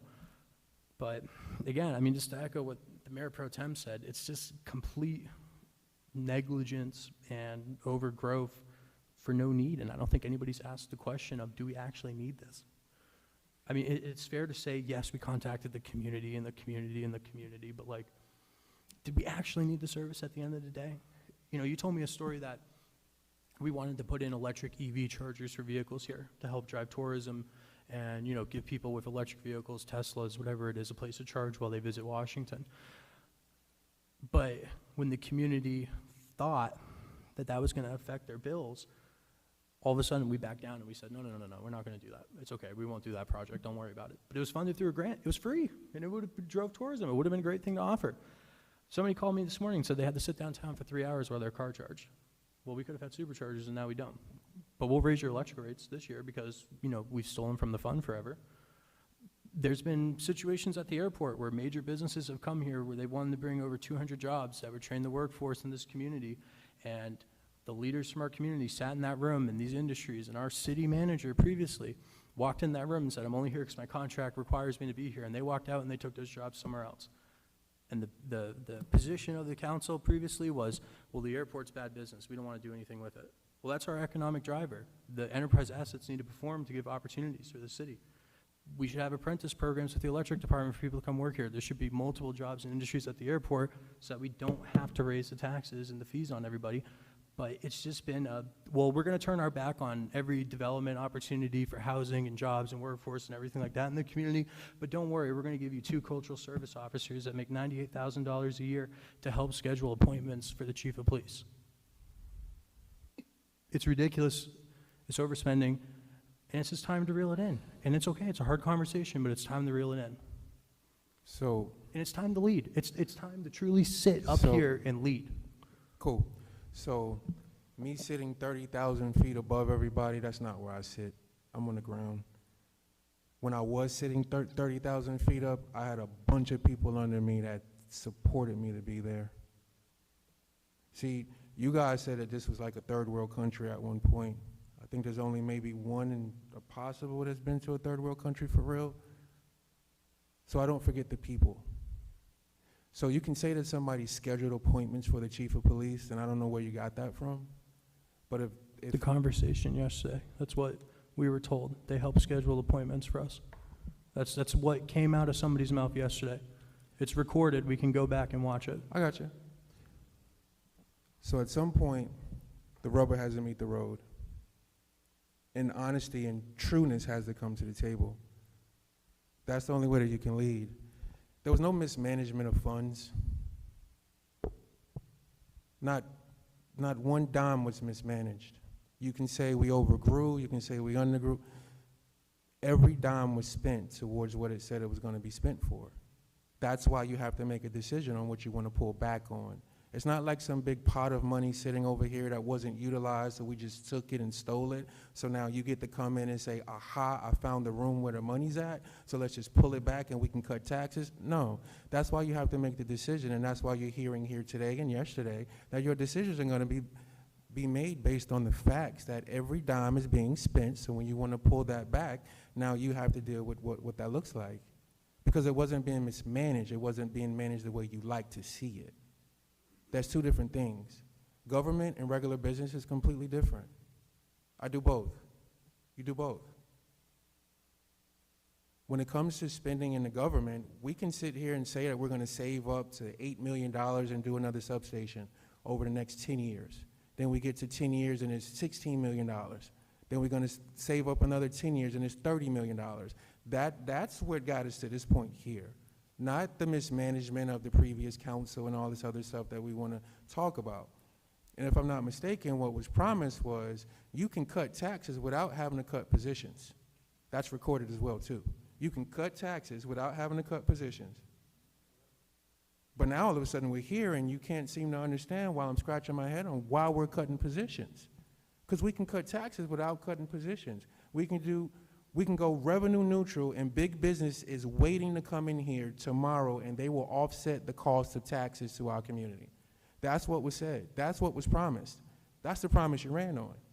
However, though, there is nobody banging down the door here that we can afford yet because our infrastructure still has to be taken care of. And the reason why it's not there yet, because there is no grants falling out the sky. That's not how grants work. You apply for what's there and you compete for that. But in the meantime, there's a plan in place that says we can't do it all at once. If one substation is $8 million, we can't do 3 of them at one time. We can start here and then we continue to go down the road to get there. Because if not, the cost is going to be so astronomical to the community, it's not going to make sense. But you're willing to grow the government instead of trying to grow the infrastructure to accommodate hopeful future growth. That's the Right. difference. And the other thing, to your point, yes, the grants are difficult. You have to compete for them. But I made a simple phone call to our House representative, and I was able to get us a line item. And it's not voted and it's not official, but he was willing to advocate to get state funding for a full substation. And all it takes is a phone call, which, by Right. the way, none of these other elected officials that support us, our state House rep, our state Senate rep, our U.S. Senate representatives, our congressional representatives, none of them have heard from the city of Washington in 2 years. None of them. And all of them want to help and want to put their money in because it makes them look good. They want to help reinvest in Eastern North Carolina, and nobody from the city has reached out to them in 2 years. That's what they have told us. Right. So the money is there. The free money is there. Federal appropriations and state appropriations are available. You have to ask and you have to pick up the phone, and that's what we've been doing. So it's not fair to say What you have to be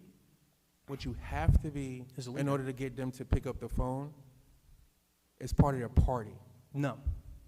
So again, That's not true. Well, hold on. But This is nonpartisan. It's At- so that we can reach out across both sides for help. You think I only go to Republicans? I call everybody. Democrat, Republican, I don't care. Where's the I check? want to help Washington, and Where's I the meet with check? all of them. Where's the check? Where's the check? We already have. Where's the check? Where's the check? Where's the check? You don't get a check just from asking the first time. You get a check from working with them to get it. People are willing to put it into budgets now because we've asked. The problem is that we haven't asked previously. They're willing to help give us $770,000 to replace the tower truck at the fire station because we had them here. They saw the problems. They saw how bad the facilities were, something that I invited you to Where's the and you check? didn't show up to. I don't have to go where you call me to go. Where's the check, though? It doesn't matter. The same thing that you guys said the county would take over because they talked to you about it and everything. Where's the signed contract? Where's the checks? Why All of this haven't- is smoke and mirrors. Like, where's the checks? Just because it's promised to you, a promise we cannot tell the community about until it's signed, sealed, and delivered. Where's the check? checks? Where has the effort been previously? It's been present, but you said it hasn't. I'm not going back and forth with Well, you where on that has it been note. then? What I'm talking, there has Where been. has it been then? There has been acts. Where's the checks? Where's the effort been? There has been acts. There's been no return. So now that you've asked and you have a return, where's the check? So because there's been overturn in the government, every initiative just died? I'm not even sure where this is going. My thing is, at this current time, if we need $500,000 and we have a $500,000 promise versus a $500,000 cash bag, which one can we promise to the community? $650,000 splash pad that could have funded positions. That was done based on the monies that were available for that specific project. Again, when you understand grant work and how that goes and everything else that comes with that, just because you have the money in the bank, if there's a grant there, and that's what you were just hearing about, when it comes to grants and managing the grants, each line item has a certain responsibility to it. So again, there's this part that some councilmen may see that the community is just as valuable as whatever you want to play with at your airport, that our people need that a little bit more. But again, we have to understand where we are. And I'm hearing what you're saying, and I'm not even fighting against that. What I'm saying is at 37 cents, and I've told you this, I've said this to you directly, you can drop it to 10 cents, but what you want to lose? What you going to do away with? What are you going to tell the people that they're about to go without? You can drop it down to whatever you want to, but you can't do both. You can't demand a higher level of service or any phone contact or anything if the people aren't there to pick up the phone, if folks aren't there to do the work. And if we don't believe that, then what else are we supposed to do? If you want to lower taxes, then, I mean, one of the three has already said you really don't even need the two of us here. You have the majority. So the argument isn't about what you will or won't do. The argument is simply, what is it that you want to cut? What departments are you getting ready to go away with? Are you willing to only have fire and police and everything else goes away? Because that's what we're really boiling down to here. That's the entire argument. You want to lower taxes down to 37 based on the reports and the numbers from the years prior. The city is saying there's going to be some struggle there because you have to lose this, this, and this, or you have to make a decision on what you want to lose, and you're like, well, we shouldn't have to lose anything. We made calls to state reps who are going to come in and do this for us, and they're going to do that for us. The previous council never thought to do those things. There's no thinking here. There's no leadership here. Nobody's leading anything. Then, okay, you guys are the smartest ones in the room. Make it happen. Bring the checks home. Show the community that you can lower tax and you don't have to fire one per. Prove 30 plus years, 50 plus years total, 60 years total of doing this. Prove that month 7 on the job that you got the right answers. That's all. That's it. That's where we are. That's where the rubber meets the road at. No matter who said what or how it was said or who promised what, do it. You don't have to fire anybody. They don't have to fire anyone. Your numbers are off. That's what I'm hearing you tell the professionals in the room. You don't have to get rid of anybody. You don't have to shut down anything. Nobody said that today. Everybody has said that we're willing to cut. That's literally what you just said. That was the whole thing. No. All right. Then I misspoke and I misheard you. Thank you. However, though, moving forward, if you want to lower taxes, that's where you are. And the other thing, just because we're on it, stop calling it a majority. It's just nasty, because that's not the case. You see, hold on. You Didn't you see, just say that? obviously, that I disagree with other people that are on this council. I want to work as a team, but the second that we get in, you both turned your backs and let us make decisions that you had previous knowledge on that weren't true. You said nothing to try to help, you said nothing to stand up for stuff, and then the second somebody complained about it, you were quick to jump in and say, oh, you guys did this wrong. We want to work together and push the initiatives that were already started previously, but it can't happen if nobody else wants to work together. So we can keep making this a big thing for people to point fingers at us and say, that's the majority, blah, blah, blah, blah, blah, blah, blah. Or we can just work together as a council. And it's pretty simple. I mean, if you guys don't want to work together, I mean, I don't understand why you're just showing up at this point. It doesn't make any sense. It doesn't make sense to me either. Well, the door's there. I mean, I don't get it. We If- want to work to do the right thing. We want you guys to help us, and we want to push your initiatives forward that your last administration started, because we believe in that too. But it has to work together. If only you elected me to get me to the door, but you didn't. So here we are. And the thing about it is this, when you know more than everybody at the table, I'm watching, I'm in awe of it. And that's where we are. So again, back to the taxes and back to why we're here. And the majority was just spoken about because it was just said, X amount of people ran on the idea of lowering taxes. 3 people. 3 and 2. We're at a budget meeting, so since we're on the topic, 3 is more than 2. That's the majority. So what I'm saying to you now is simple and straight to the point. We don't have to keep putting the public through all of this. You want to lower taxes to the rate you want to lower them to. We don't believe anything that the professionals are saying that this is going to hurt the community by doing this, this, and this because, well, last year it didn't hurt them, so it shouldn't hurt them this time. What else do you want us to do? Like, what would make it okay for you to feel like either one, somebody's telling you the truth, or 2, you don't believe it and you're just going to go in the direction you go in? I want to clarify a couple of things. When we were talking about meeting with the reps, I've reached out. I'm an unaffiliated, I'm not registered Republican, Democrat, registered unaffiliated. I reached out to Tom Tillis. He scheduled a meeting with us. I reached out to Greg Murphy. He scheduled a meeting. I reached out to Don Davis. I never heard back from Don Davis. So that's just because you're in a party. I don't think that means a ton. But however, I think we're missing the forest for the trees in a lot of this. We've got 17, our payroll's around 17 million, right?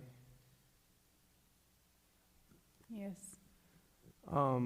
In 2018, when Jonathan Russell started, it was a shade around high 9 million, 9.7 million. I don't have that information in front of me, but it was less than that. It was less than 17 About million. it was 9.7 million. I get you, Mr. Rory, you talked about there was a 15%, that's a 70% increase in payroll.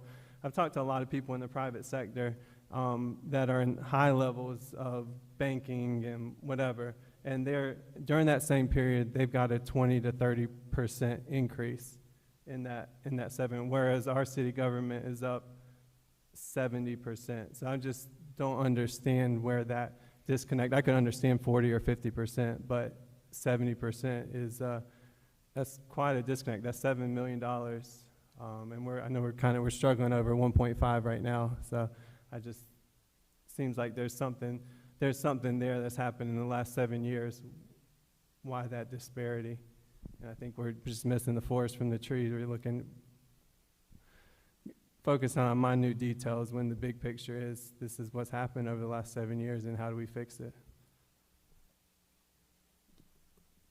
I think we have a lot of good conversation that's taking place. I know John has some other topics he had hoped for us to cover today. Is council good if we move forward to talking about Harbor District Alliance and the other elements of the conversation? Okay. That's fair.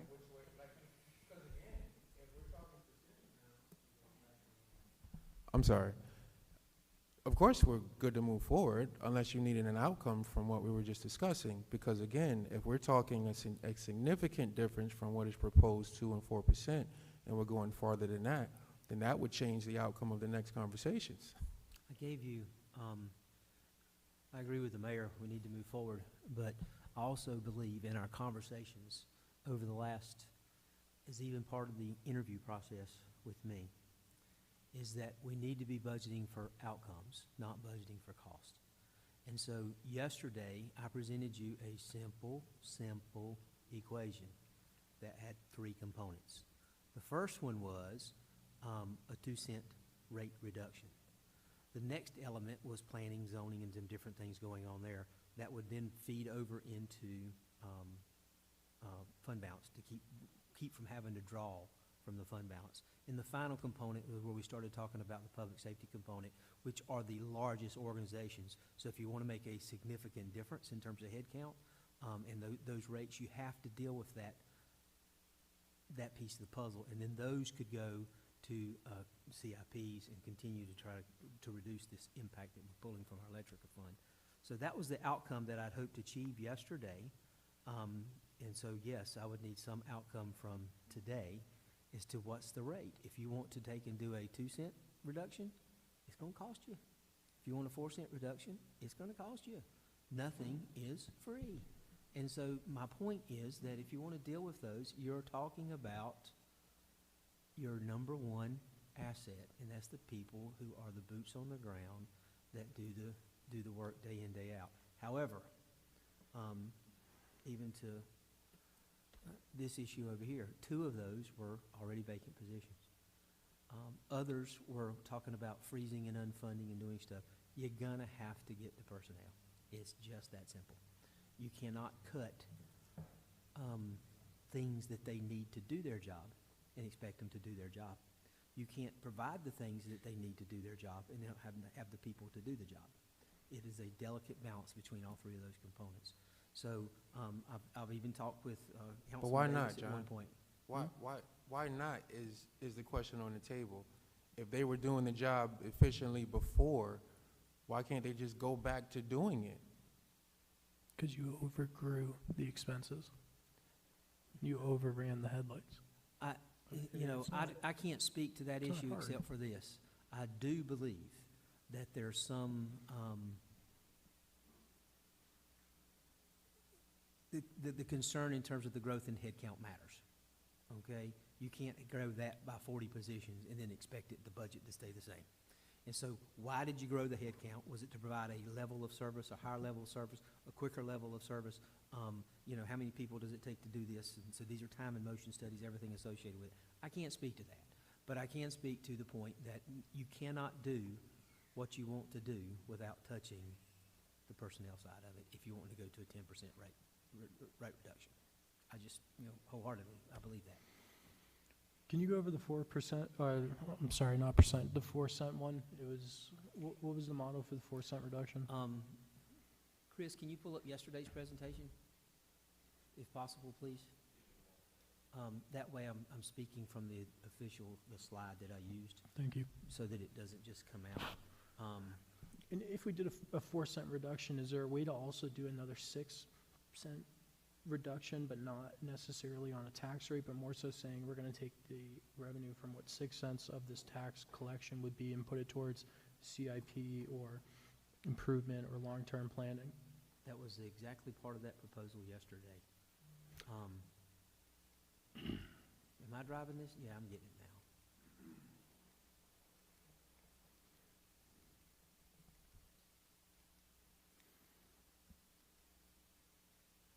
Fund balance dropping. Y'all forgive me, I don't know when it's gonna pop up now. All right, this is how we got to where we are at, right? So you'll finally get to a point to where what are some options here, all right? As of yesterday, you see that highlighted yellow column up there, it says Assistant City Manager? I was very clear, I have no intentions of doing that. That is a frozen vacant position. I also said any position that's in the budget, frozen vacant, tells me that somehow or another there must not be essential, and therefore we should just take and cut them out of the budget, period. But, as of yesterday, now all of a sudden I'm talking about hiring an assistant manager. I expect the department heads to do what they're supposed to do. I don't need an assistant manager to do that, okay? They're part of this whole span of control issue that we gotta face. So the other one was that grant assistant that's cut out. Both of those were in your current budget. So there's nothing I can do about that except put it back in there, okay? And so that's why we had to talk about the building code inspections and the permit fees. So let's get to the final slide, jump to it. Somewhere. There's a piece there. There's the planning piece, $256,000, right? police piece that, look at all the frozen vacant positions in there. There's the community outreach that we've discussed this morning. Electrical rates, impact. Boom. All right, this is where we start talking. You see at the top says 413 proposal? That's what's in the budget book that you have in front of you. Okay, it's nothing that I put in there. It's in front of you now, okay? So there's nothing I can do to change the fact of now all of a sudden if I do this, then the rate goes down. That was proposed to you at a given rate. Can I ask a quick question here? What's the cost to the city for running the LPA? It was like 14,000? The cost to the city for providing the LPA? Yeah, what? Are you talking about the laws? I guess. What was Bobby's big issue with it? Did you say something? He said license plate. What was the cost to the city on that? So the LPA is a state operation. It's not a city service, first of all. And Okay. so the city has contracted with the state to provide that service. Whether the city provides that service or not, the state will still provide that service to the city of Washington. So with that being said, there's a contract with the state. And they drop about anywhere from $9,000 to $14,000 a month in our bank account. We drop $600,000 or $700,000 in their bank account. At the end of the day, year one, we lost like I think it was $200. Year two, we lost like $40,000 or $50,000. So the city is subsidizing the LPA every year. It's a little bit different how it ends the year, except for last year. The LPA did make money at $18,000. They're on trend to lose money this year. To date, they've lost $13,000, but they may end the year in the positive. I don't know. So the purpose for that is so the citizens of Washington would quit subsidizing a state-funded operation. So if the city did choose to defund that service, the state would still operate it in the city? It wouldn't go away? They can choose to. They typically do. When they closed before, they contracted with us. Right, because it's a regional location for them. I don't know what their rules are, but I mean, But it's guaranteed to be funded and operated, though. The day we say we're not going to do this, the state figures out how to keep it going. that's the state's decision. I am assuming that the state would still provide an LPA to Washington, but I can't answer that question. The state would have to answer that question. Okay. This is what happened before. When it closed downtown, we went without for a while. The community was asking for it. There was no other, at the time, from my understanding, and this is before I sat down, there was no one else competing for the contract to do it, so the city stepped in to do it. And that's when they started doing it downtown, I believe it was, on the corner of Market and Second. And then when the station was done, they put it there to kind of offset the cost there as well, too. So it was just a service offered to the community because no one else was doing it. And that's where Did we you are. try to compete for the contract? Did I hear that? Or was it somebody, there was other people that tried to compete for it, though. Why did the city pick it up if other people were competing for it? Again, that's before I sat down. It was in motion when we came in, and it was a service to the community when I came in. Okay. That was one of the things I just wanted to say. I understand it's a nice convenience to have, and a lot of people, I mean, I know a lot of people use it because the majority of our expense is overtime on it, but it just doesn't make sense to get, it just doesn't make sense. And it was never explained properly to us when Bobby was sitting in the chair. He just said, we're getting rid of this, it's a stupid waste of money. And there it is. Right, Right. there it is. There's the budget presented to you, right? So. I'm okay getting rid of it, but I'm not okay with just getting rid of it and saying you don't get to use this anymore. If we're gonna get rid of it, we need to figure out a way that the service doesn't get interrupted. The city doesn't run on emotion and illusion. All right, it runs on math. Right. Period. Now, you can say business-like, and so when you tell me you want the city to operate like a business, which 50% of the businesses you want to fail within the 3 years because they're undercapitalized, right?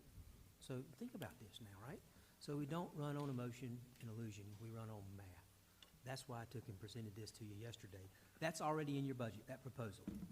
Mine was to say, okay, if you want to do a tax rate reduction by 2 cents, you got to have an expense cut equivalent to $320,000. We've talked about that, right? So there it is. If I eliminate longevity pay, now see, that's touching every employee. You tracking me? Every employee, not just a few, but every one of them that's eligible for longevity pay.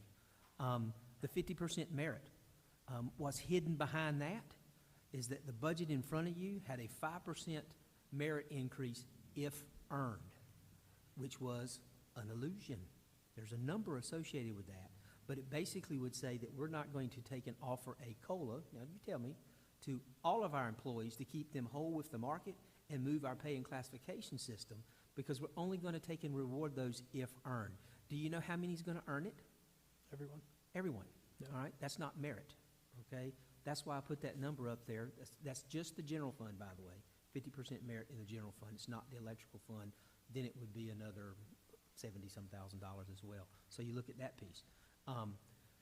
COLA in November, that delays the payout. Now, eventually, that rooster's going to come home to roost, too, because you had to fund it the next year for a whole 12 months, right? So this is just a stopgap measure to make sure that you're hitting some of those number marks, but that's going to come to you. Then the inspection department, you can see where you do this reduction in staff based on permit fees and rolling it out in terms of part-time capacity. So that first 2-cent tax reduction is basically an expense cut to the tune of $369,000. Don't hold me to absolute numbers on that, okay? Because it's going to be the COLA piece and when you roll it out in the transition. But that's kind of the general idea. That's how you get a 2-cent rate reduction. Then the next one, highlighted in blue, is an expense reduction to reduce fund balance appropriations. That's not a tax rate reduction. That's an expense reduction. That's where the planning and zoning staff come in at $256, and that recreation staff reduction outreach program of $197,000 that we've debated thoroughly, okay? $454,000. That's how you get to another $454,000. So what's that divided by, another 3 cents, give or take?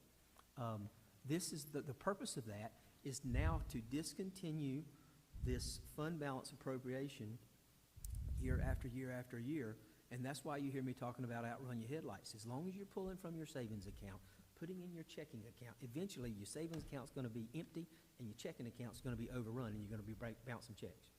You've got to take and control these fund balance appropriations. That's fiscally responsible.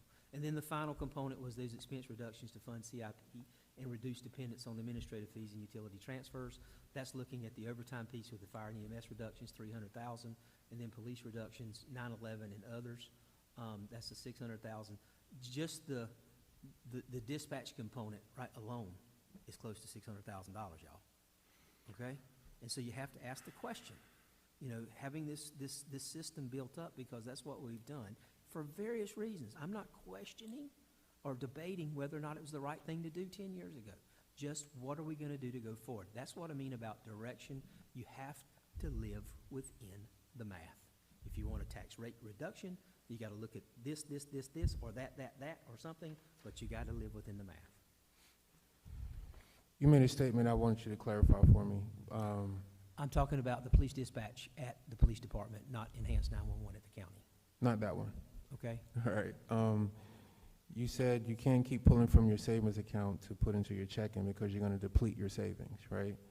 And a lot of that in this community has been based around the idea that we have been taking funds from electric, more than what we should have and more than what we could have to make the city run.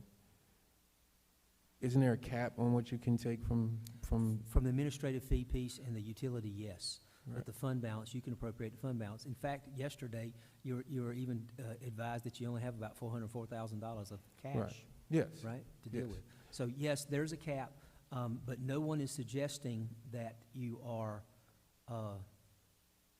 not taking or transferring those funds appropriately. It's a question of the amount, that's all. And so that's what feeds your utility system. So that's what leads to this question, why are we transferring $200,000 over to the cemetery? I get it. And so where's it coming from? In this budget that you have right now, it's $50,000 for Christmas lights. It's in the general fund. Do you know who used to pay for that before it ended up in the general fund? the electric fund. You got to make these decisions, and that's what I'm talking about in terms of where we're at. And so you've got this, how do you work through this? That's all I'm trying to get, that sense of direction. Even to Councilman Tyree's point, we can take the ad valorem property tax to 0. We can do it. But you don't do anything in place of that, okay? You have no recreation, you have no fire. Every one of those general fund departments go away. Every one of them, when you take it to 0. So if you take it down 1, or you take it down 2, or you take it down 3, you're making that same trade-off decision about what is going away. Okay, you can't work both ends. I have a question about this. And you mentioned it really quickly, and I didn't catch what you were saying, but the 911, is that transferring for sheriff Yes, operations? that's that component. Okay, Yes, so that would that's be, that component. we, And once again, that's also dependent upon other agencies. right, of course, but It's not magic. if- you know, if they it were has to willing- depend on other agencies. you said that it would basically be, we fund 3 positions instead of 6 positions within the sheriff's department for X number of time, and then the cost would actually be half of what it normally would have been. So, My argument there was that you have a declining expense. right, You just don't dump it. right.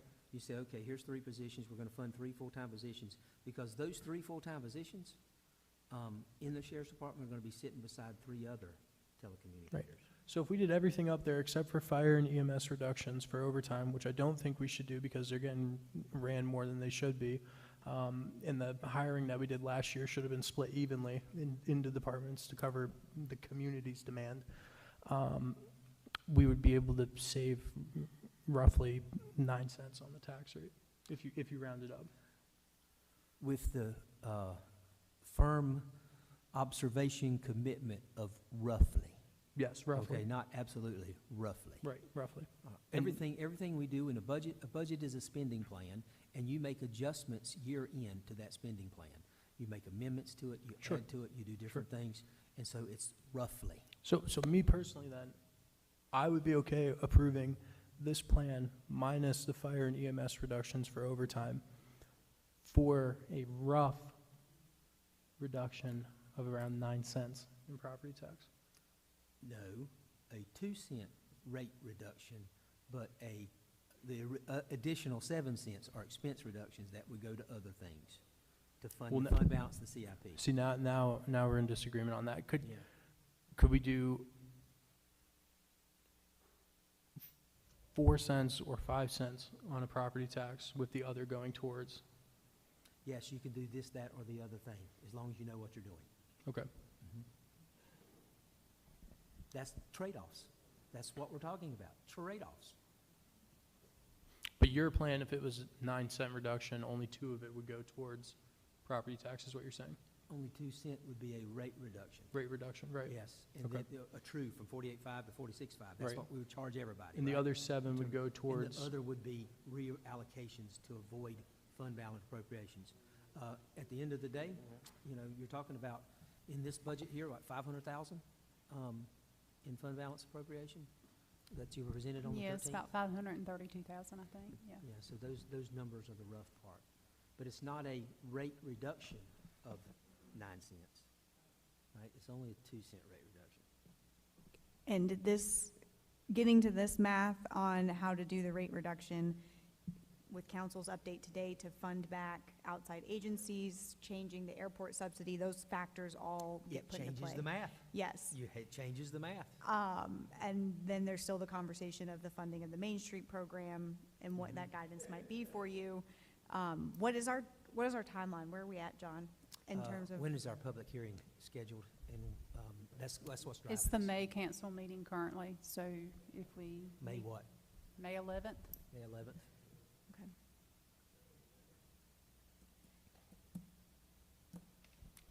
Before we wrap this up, there's a few things I want to address here. I'm all ears. I'm ready. Okay? This is helpful, this is clarity. That's a 2-cent reduction.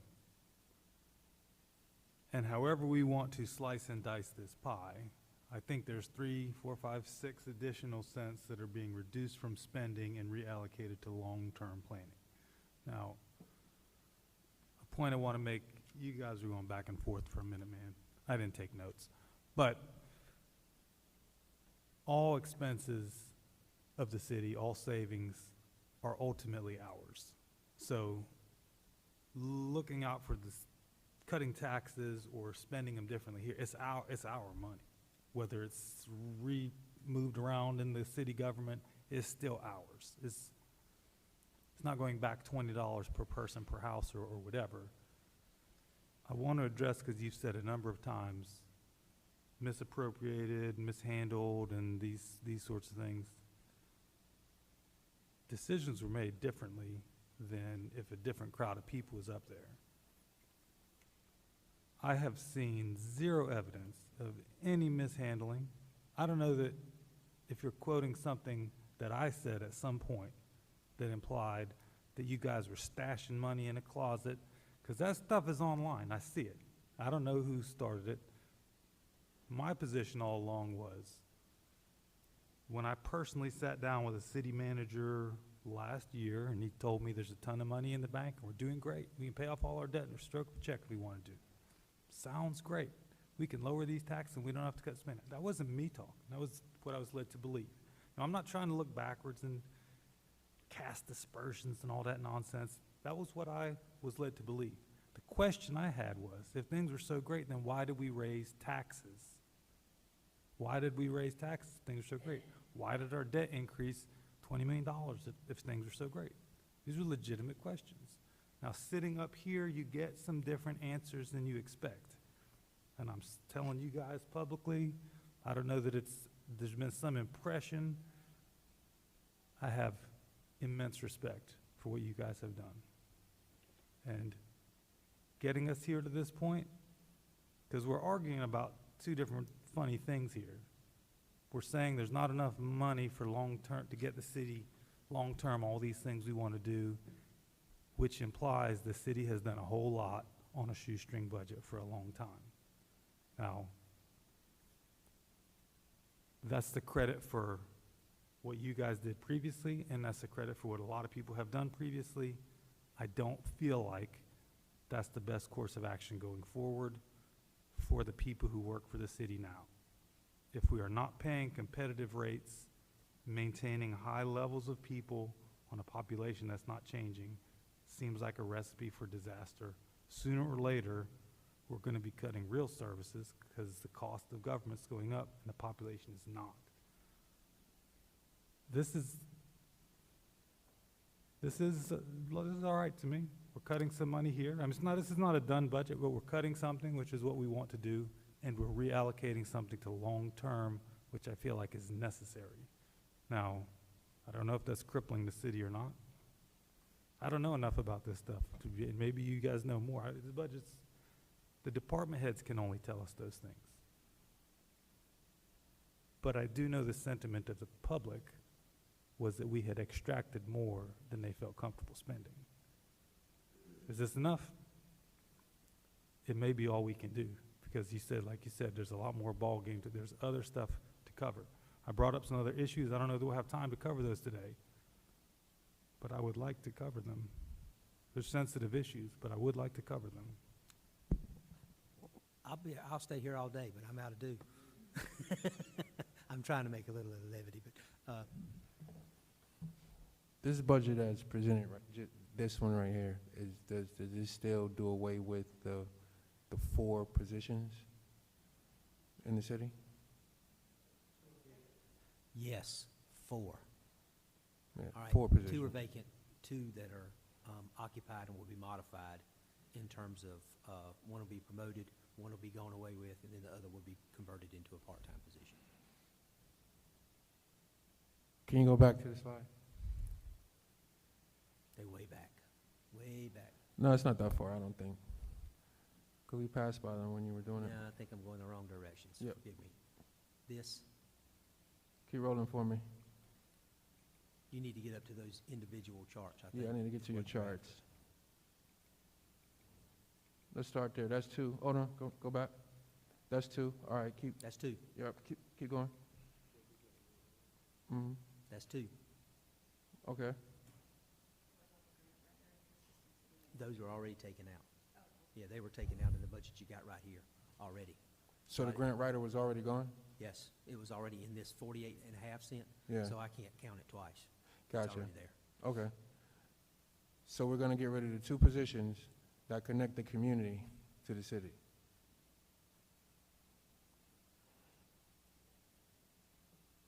You want me to respond? If you want to. We just had this long conversation about the outside agencies. My original, what was presented to you guys Wednesday, was one of the 2, not 2 of the 2. And so, with a healthy understanding, I recognize the impact, maybe not for 2, and maybe we could share that with others as well, some of those responsibilities. But I could see 1, but I can keep 1 funded as well, recognizing that impact. But That doesn't make me happy, you gotta because do we have that. 2 different cultures that approach 2 different parts of the community.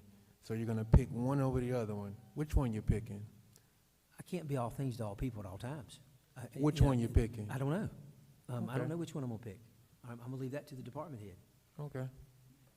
But that's where we are with the city right now. And I think Mayor Pro Tem spoke a little bit to that as well too, but as cultural representatives throughout the city of Washington, we don't always have to be all things to everybody at all times, but we do need to be something to everyone at all times. And we have 2 individuals that have done that above and beyond for quite some time now. And to balance a budget, all of a sudden, out of, how many people you said was hired here? 301, something? Yeah, out of 301 people, we've identified 2 that need to go. So I got a question for you. Have you sat down and had a conversation with these 2 individuals, or I you? have not. So have you talked to your department heads to see exactly what these 2 individuals do? I have not. I have talked with the department head about the possible cut of one of them, but not 2. So why They're the was- same, they're the same department head that said they didn't see this budget until April 13th. So why was they your to go to get rid of? Why Yeah, wouldn't you who- look at stuff? But it's a good question. Yeah, it's a good question. Why wouldn't you Yeah. look at firefighters? Why wouldn't you look at paramedics? Why wouldn't you look at police? I've looked at all of them, okay? And so you're looking at these that are, what is the priority? Mm-hmm. So, we cut firefighters. Or is that a And- priority? That's, You know? that's not fair. That's, It may not be. No, no, no, no, okay? no, But wait, this wait. is a history that you have. no. That,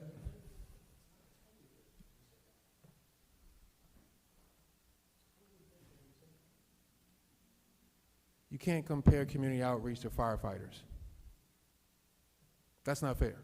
Mhm. You know what I'm saying? Like, I can't walk into your station and just walk off the street and jump on the truck and go stop a fire. No training, no nothing, just because I like the color of the engine and it's shiny and I want to do it. It can't happen, right?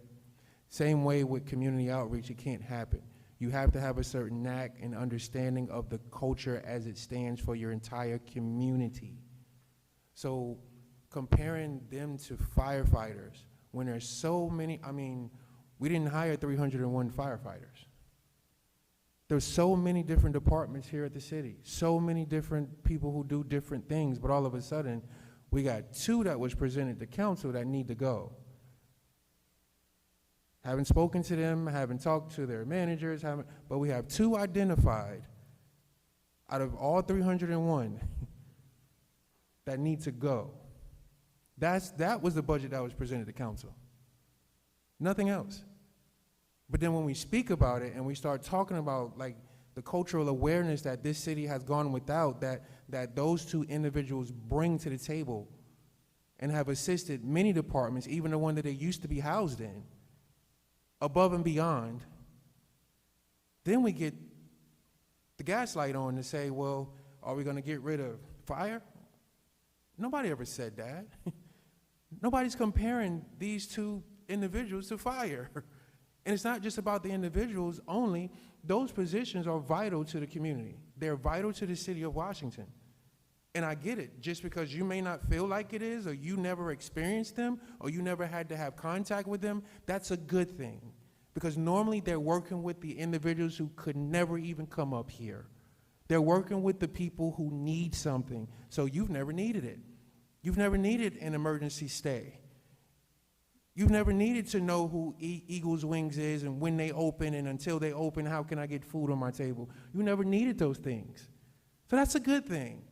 But in the meantime, for some of us that have needed that, we understand the importance of that. But even beyond all of that, out of 301 workers, 301 employees, we found 2 that need to go. You can't make that make sense to me. We didn't And- find and- 2. We found 4 and 6. So, you know, Now out we're of back to the 4 301. and 6. I just said that, and you said 2 were frozen. So that doesn't even matter. So now when I bring it back into exactly what I'm talking about, here we go steering again. I want to be very direct with what I'm saying. My issue is with the way we're handling these 2 individuals here for the city of Washington. That's my issue. That's it. I said we lost 4. You said, no, that's not right. I said it again on purpose so you could say no again, so now we can get to the brass tacks. We found 2 people out of 301 that was presented to council as a whole. Those are the 2 that need to go. And before you ask that question, I would say this also. I feel like for those 2 individuals, it's I'll just be honest, it's a disgrace. To me it is, it's a disgrace because of all what they do for the city. And I would say this, that I'm a process thinker. So yesterday, I was processing and taking notes. But when I got home, I got real, in my world, I'll say I got convicted. Because of the simple fact of you have two individuals that are, one, that help bridge the gap between the city of Washington and the community. And I'm not privileged like many of you that's sitting on this council today. I wasn't born with a silver spoon in my mouth. So I understand the need of what they do. Just on Sunday alone, one of these individuals was out in the community making sure a family got housing, making sure they had food, making sure they had all the necessity that they needed. And not just that, they do so much for the community. But for us just to, out of all of the employees that we have, just to pinpoint those two individuals, and then even what Matt was saying about, he heard yesterday that they was making appointments for the police department, which is, I don't know who said that, and whoever said that, it was a lie, because they do more than just was making appointments for the chief of police at the time. They work not just 5 days a week, not just 8 to 5 or whatever you guys work. They work all day. And I know this may ruffle your feathers a little bit because of its personnel and you feel like we shouldn't be getting in the weeds of it. However, this is somebody's livelihood. This is somebody's job. This is somebody, how they're gonna take care of their family. So yes, I will get in the weeds, and yes, I will get in the fighting range with somebody that you're gonna make lose their job. What if you was in their shoes?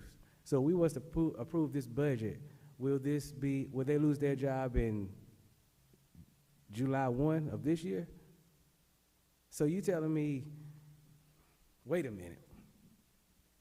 You telling me it's May now, basically. So you got May, you got June, and July 1, they're gonna be out the door. And I don't agree with that. I don't agree with that. So I think we need to rethink it. And about these. So, so one of these girls is for the Spanish community, the Hispanic community, is that right? I'd probably consider them women, they're Women? adults. Sorry, got it. But one's for the Hispanic community, and then is the other for, You can say I don't know, I'm just trying to find out who's, African American, the black community. Yeah. okay, Yeah. so they kind of they like DEI type Are you positions. kidding me right now? I'm just asking the questions, 'cause I don't know anything about what they're for. So because of the color of their skin, they're DEI hires? No, I'm just wondering, what is for? Yeah. Like what community, I don't, if it's for a specific, group of people, that based on the color of their It's for skin. the city of Washington. It's not just based on the color of their So they skin help alone. anybody. They had no representation. Zero representation was shown when there was an issue at the police department a few years ago. Okay. Then it was found out where there's little to no representation for the entire community, which is what HRC was also in place to do as well too, to identify cultures that live within the parameters of the city of Washington. And then from there, it's like, well, how do we get these individuals help? How do we get them to know that that they have a voice? How do we get them to know that there are resources in the community that can assist them so they don't have to sleep on your front porch? So they don't have to go without food? So they can find out where behavioral health, medical health, all of those resources are within the community. That's what they're there for. And we don't have, So there's no such thing as a DEI hire when I can assure you their education alone is probably light years ahead of most of the people that are sitting at this table right now. It's not a DEI hire just because you want to bring awareness that there's more than one culture that lives inside your community that should be represented and should have a voice as well too. do we not have nonprofits that do this work in the city that the 80,000 that we fund? Can we fund more to those nonprofits to do this kind of work? Why do we, at the city level, have to do that? Because the complaints and the concern was coming into the city. So the funding to the outside resources were part of the resources that we could know that, hey, these are doing this, this, and this. So now we have steering people who can get them there. And on a Saturday or Sunday or Friday night Do or they help Thursday them night, get to the nonprofits? they build the bridge there, man. That's the point of community outreach. They build the bridge. So To help the people that need help to get to the proper nonprofits to help them, or whoever can help them. whoever can help them, absolutely. That's what they're there for. Okay. But also to bring awareness to, like, hey, you are welcome here. It is okay to live in Washington without having to fit one single mold. You don't have to have X amount of money to be in Washington. You can come to Washington and there's a space for everyone. So again, I know it gets tiring to some people to hear it, but there's a purpose and a reason behind it all. And again, the DEI part of this, just because you heard of what color their skin is, doesn't automatically put them to DEI.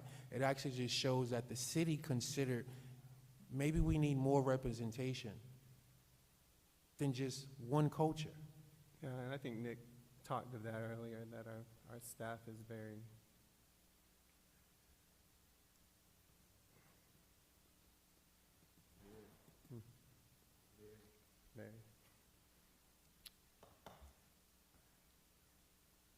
Point taken.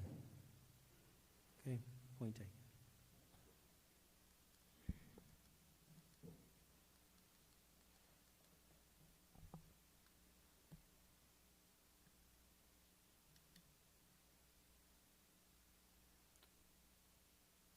Gonna move on? The only conversation was, at this point, about how do we present that budget, how does it come forward? I've laid out a few things and parameters.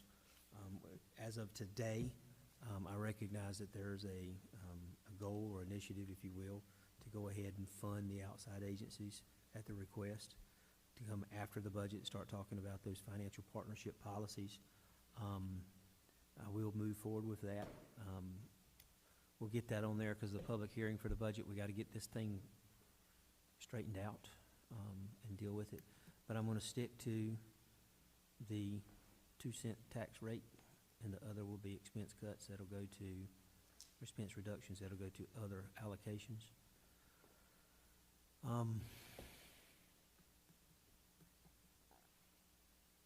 The other part, what was it we were going to talk about now? Jeez. Main Street program, Harbor District, that was captured up there as an economic development. There's currently no funding for that. Can you put me back to the other one, Chris, please? There's currently no funding. That has been typically housed in the Harbor District Alliance.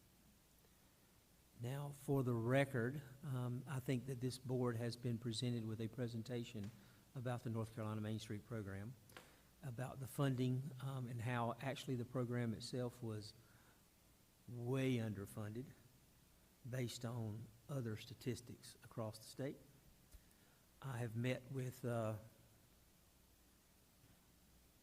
guess, the chair of the Harbor District Alliance in regards to this issue about losing their accreditation with the Main Street program, and that's because they got to have a full-time director, not a part-time director, a volunteer director, things of that nature. I will say that I think that Main Street program adds value in terms of trying to maintain and make sure that we don't have empty storefronts in this district. But I think it's more of a concern that we have it anywhere. We want to make sure that we have other buildings that are occupied, not just the Main Street district or the Harbor District. So how do you move forward with this one issue, even though you see other issues that have no funding? My understanding is the Civic Center is going to basically change their rates to make up the difference for that. You can see the Christmas light piece up there that's changed. You can see the transfer to capital project fund has changed. So what's left is those other issues, estuarium and the Harbor District Alliance. That becomes the issue. What do we deal with here, and what's that budget recommendation?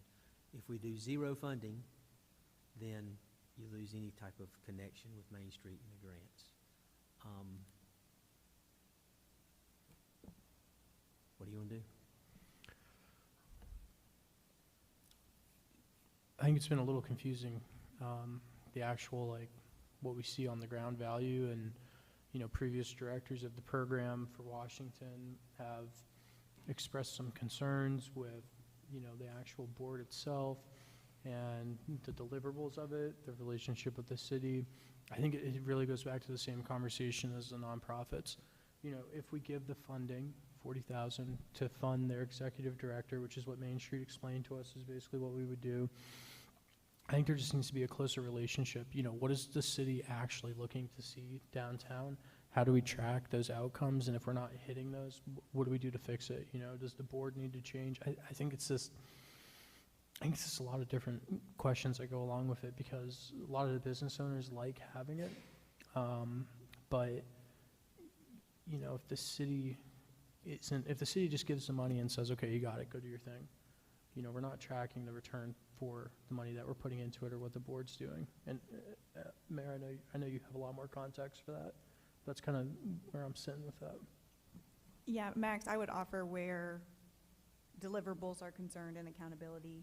I think that is very much needed in this case. I think that having learned that if we leave the program, we may never get back in. There's currently a 3-year wait list with communities in our state to be part of the Main Street program, and I think it is a great asset that has been mismanaged. And so I think that the deliverables, the outcomes, the oversight, because right now, without the subsidy from the city of Washington, there's no Harbor District market, because that money is being used to offset those expenses. And there has to be some level of delineation and accountability, and that money needs to be spent for the downtown economic development and funding of that executive director, not to keep the lights on at the market.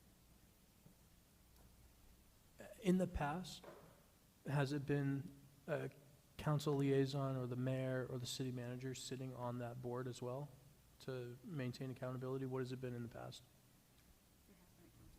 There has been a council liaison in the past, okay. I mean, I would be okay to fund it for another year with very clear outcomes. This is what we're looking for, you know, put this plan together. I understand that some people have been on it since 2009. That's great. That's not what we're doing anymore. We're moving forward, we're moving for progress. And just basically saying, you know, if we don't see these outcomes this year, it's hard to keep justifying it if the money gets used for other things. I don't think we can determine who's on their board or not. I mean, that's a completely separate entity, so we would just be giving them money based on what they present to us. So if they're presenting to us that they're a downtown piece or what have you without the certification, then that's not who they are. They don't have the certification. It's like a nonprofit coming to you saying, I'm a nonprofit, but I don't have a 501c3 or C whatever. I don't have it yet, but if you give me this money, I can go ahead and stand it up. So I don't think we need to fund it. I think tourism can fund it. I mean, that's a driver for that piece, isn't it? To improve that. Like, I think there's funds in tourism that they could fund this if they felt so strongly about the market doing what they need to do. And then as they get themselves back together, or whichever direction they take, if they need more funding because it's working out so well, come on back and then we can discuss it. But right now, I think to help them get off the ground, that might be something that they want to look at tourism for. Aaron, is I that an wa- option? Oh, I do want to clarify, the market is separate. So technically, based on the funding the city is providing, it is not supposed to be used for the market. It should be used to fund the executive director for economic and downtown development. Right. That is how that is supposed to be used. So yes, I would say, and it's a conversation I've also had with the chairman of the board, is there an opportunity for delineation? Because technically that organization on paper is downtown Washington on the waterfront. And so is it relooking at downtown Washington on the waterfront and that board and having some sort of separation between the Harbor District market and what their mission and their goals are for business and that farmer ecosystem, and then what council is looking for their outcomes in terms of the Main Street program and what that oversight looks like for downtown economic development. And that's something that could be explored. But I don't think that needs to be explored on our dime.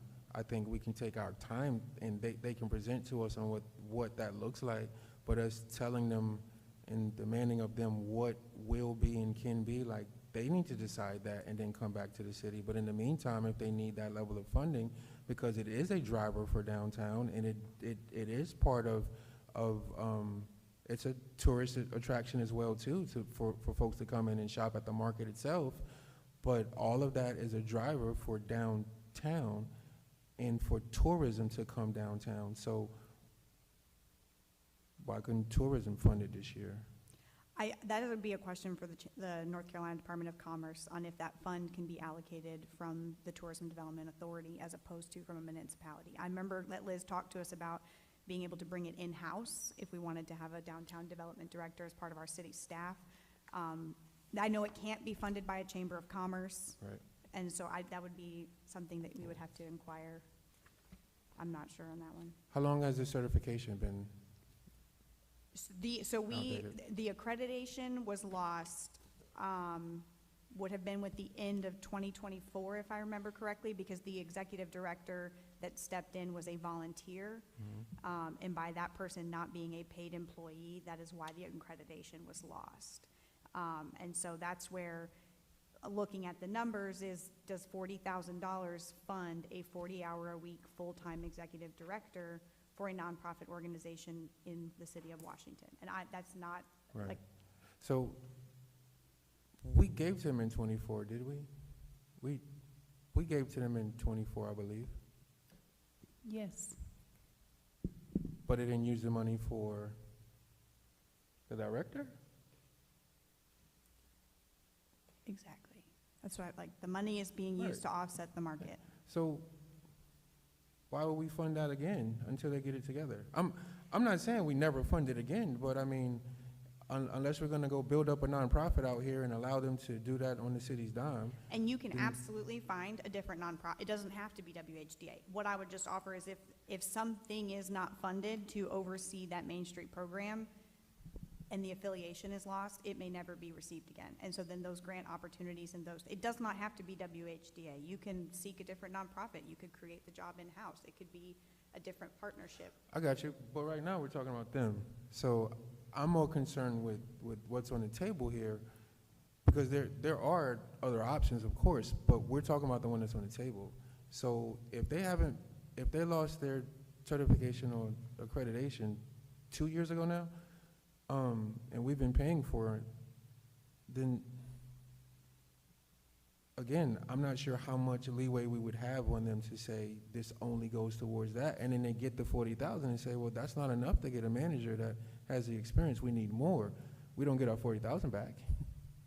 See, so in the meantime, while they're trying to figure it out, because it is still a driver for our community, then what is it, like over $800,000 sitting in tourism? Use some of that for that to assist that in driving that forward. I've struggled to understand exactly what the $40,000 funds. I don't really know what the Main Street program is supposed to do. And she did present to us, but like, what does it actually do that the city could say this is what we're getting? And if one of the primary things is grants, I saw a couple slides ago, we were getting rid of our part-time grant writer. I don't know if that number is less than 40,000, but it would seem like we would want to consider those kind of in tandem. I would imagine a grant writer can get grants for anything, one way or another. And it would seem more valuable to the city to have a part-time grant writer if it's a comparable cost. But than this. if I'm not mistaken, and Mayor, you can help me out with this, specific to downtown, there's a whole different structure that goes to that versus the rest of the city. So to get the accreditation, they have to have a certain structure, like you would with any other business or nonprofit. So that specifically is a downtown focus, but it's also an economic development driver for downtown, which is supposed to, you know, assist with the rest of the city. I think when that first came about, there was a director there, and then that kind of went, however it went, we don't know. And the next director that came in, as you heard, was kind of volunteering their time.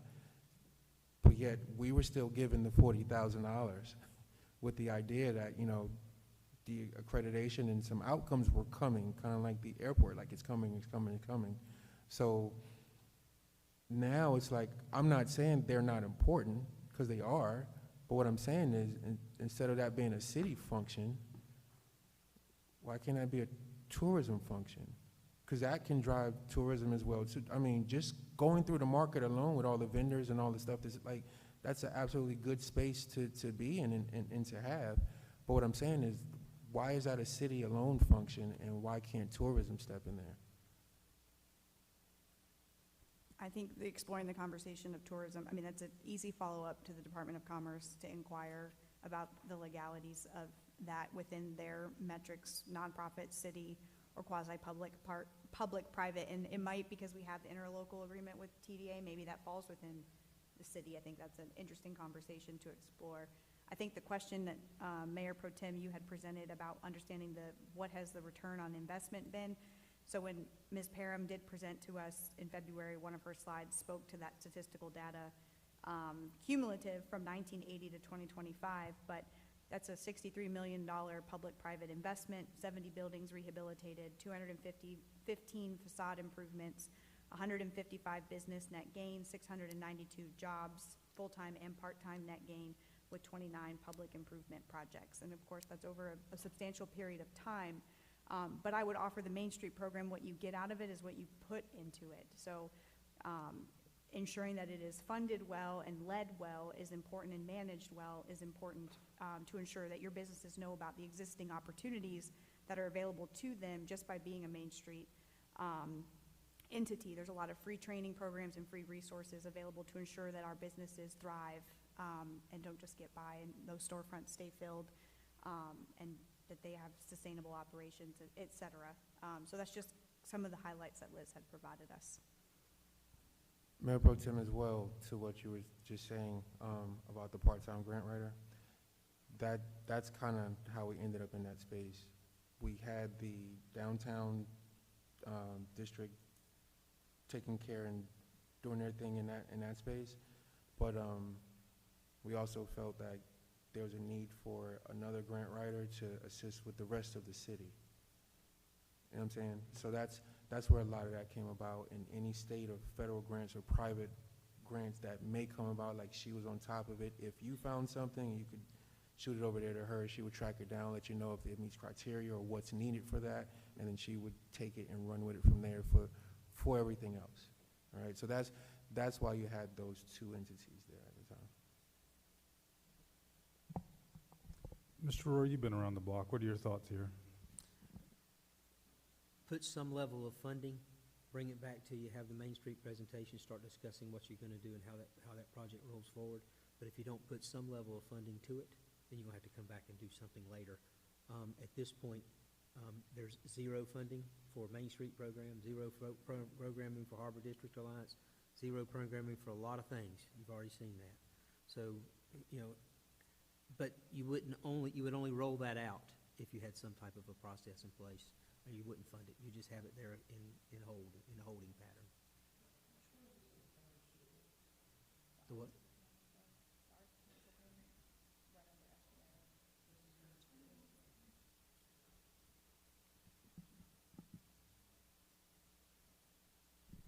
I have a question about this slide. But I don't think you put a lot to it, even though you're underfunding.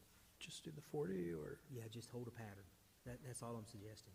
Because if not, then you're gonna have to figure out what to do in the long run if you don't put something in play. Okay. What is the $650,000 there? That's the streetscape. Streetscape, Is that grant money or is that projected cost? that's the city's match. Is that cash? That is not cash. That would be board funds.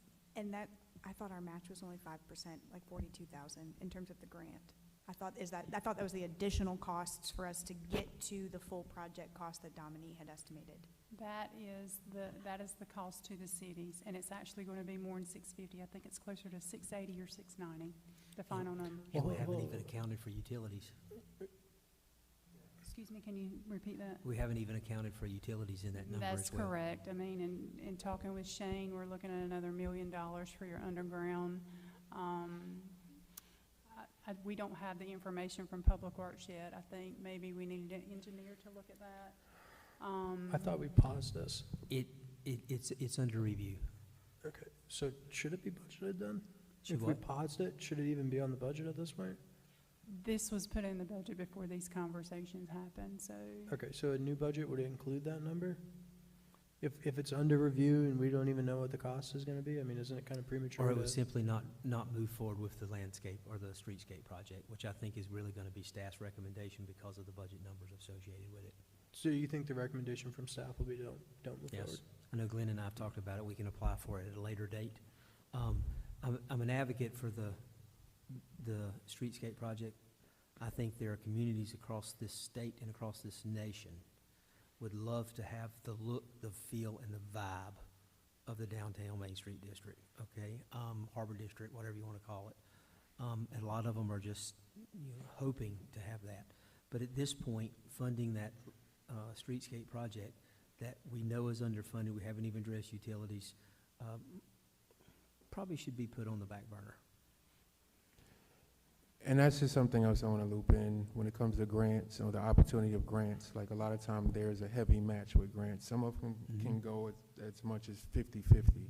So if you get a nice $5 million grant and they need 2.5 from you, you can work with, the cost of utilities and take that off of it, the cost of if you need an office space, things of that nature, but you still have to come up with the match from somewhere. And that's the lift that was the balance of some grants our grant writer would find. The match would be kind of beyond where we wanted to go at the time, so we had to let that one go, especially for the higher cost, because what pot is this money going to come from?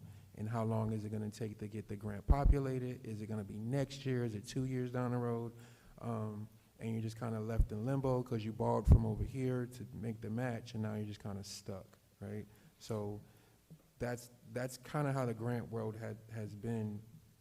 If they are out there, a lot of them, there's a significant match that needs to be brought to the table. And that would be debt, not cash. That is correct.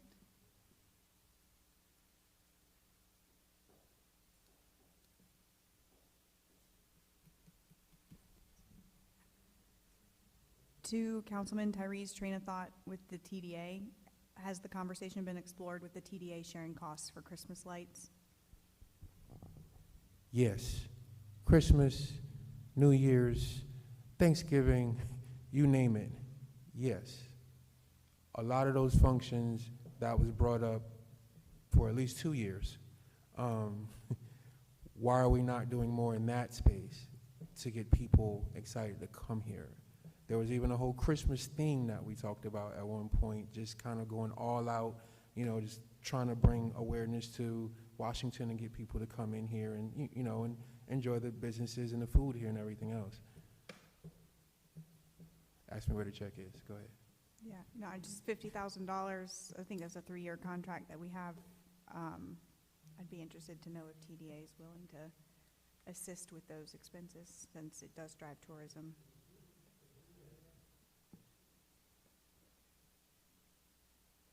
I'll bring it up.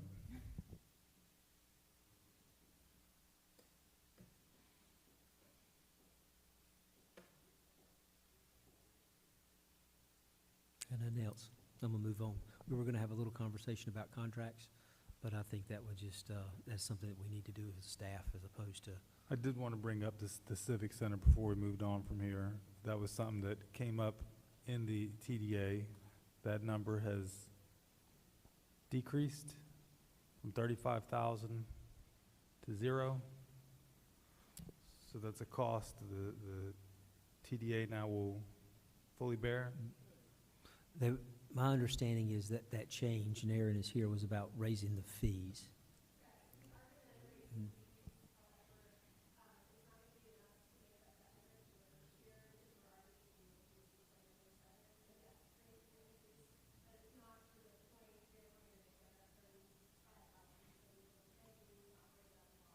And so let me take and repeat. She said, yes, they're gonna raise the fees, but it's not gonna take and recover all of it. There'll still be some loss. Fair enough?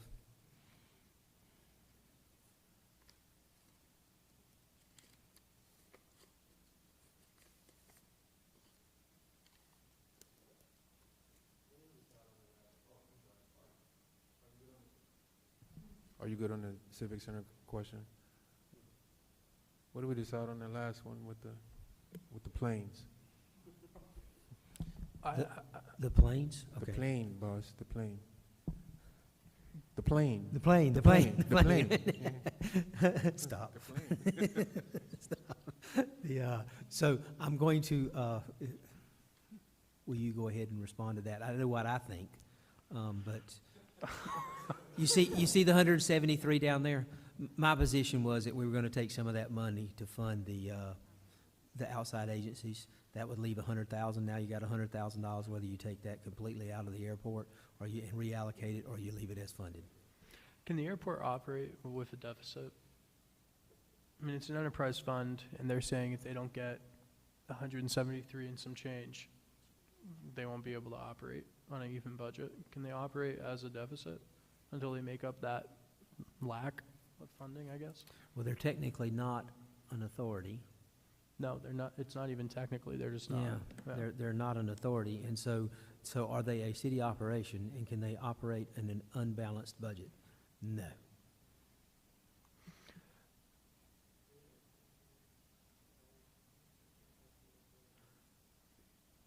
So if we take the money away, but they're saying they can't operate without it, where do you balance it?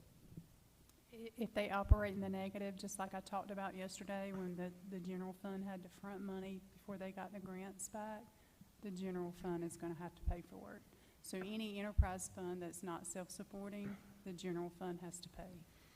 And you already said earlier that if they kept their revenues and got rid of the admin fee transfers, it still wouldn't be enough.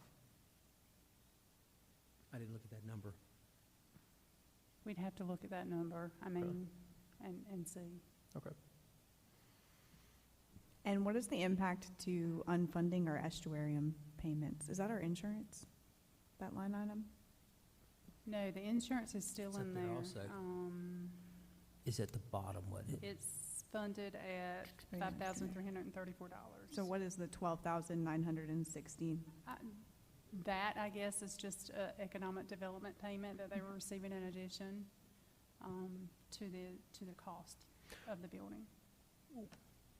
So you're gonna try to get the subsidy for the planes to zero, is what you're saying?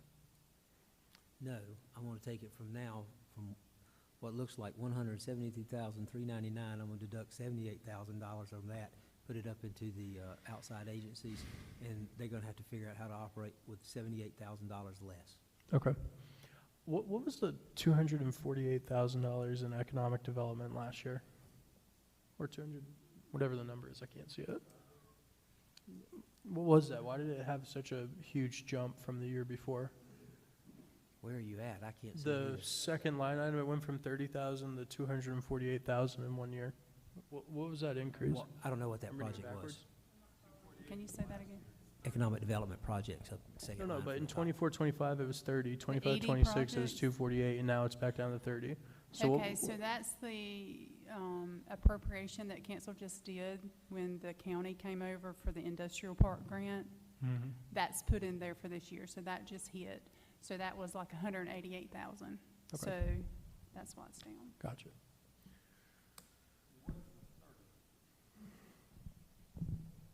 It's just to support economic development projects as they come up. Some of that is projects that's overseen by consultants or, different, anything that comes up is available to put towards whatever projects council decides. I keep going back to the Civic Center thing, 'cause I'm just not sure why the Tourism Authority is carrying the weight for the Civic Center. And we have 30,000 that's under economic development, but we're taking it away from the Civic Center. I'm just not grasping. The Civic Center isn't tourism, right? It is. I mean, that's what drives them to get into the income out there, especially with the way that they book out weddings and functions and things of that nature. Like, that, they set their cost on that. And then they, if I'm not mistaken, they rent from us, the Civic Center, so they pay a fee for a rental fee, but everything else they do is theirs, if I'm not mistaken. So if I have a $4,000 wedding and my rent's $1,000, I just made $3,000, and then I go from there with the rest of the costs and stuff like that. So it's not like we're burdening them in that manner. They set their own rates, and right now they, from my understanding and what I used to sit over there, they were pretty booked out for years because they were one of the lowest rates around Eastern North Carolina. So I'm not sure that the city is offering them, because the city still comes in. You look at the Civic Center maintenance, that's us.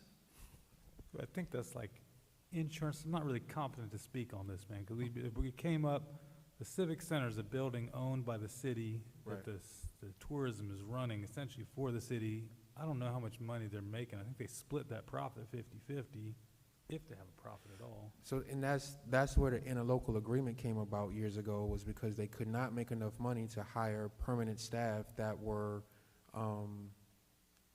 that had the skill set or wanted to stay, so that's where that agreement came from. They say, hey, would you guys agree to carry the employees, and then we continue to run this part of it, and this is kind of how it goes. So that's from my understanding, that's where that came from. But I mean, if you notice, the Civic Center insurance, that's us. Of course, it has dropped down somewhat for $5,000, but still, that was the city taking care of the insurance, the maintenance. That was the city doing that. So yeah, and of course they rent from us, so some of that money can go back to them for those things. But That was my understanding.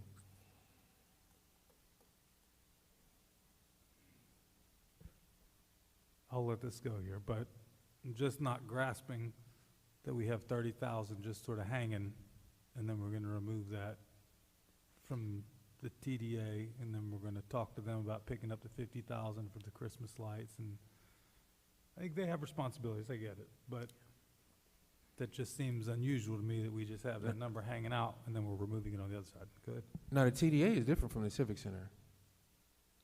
The TDA gets money based on the tax, right? And that's not even for only tourism tax. So when people stay, like, for instance, when contractors come and they're staying in the hotels and everything, they still get that tax money. Yes, so, you know, that's different from the Civic Center itself.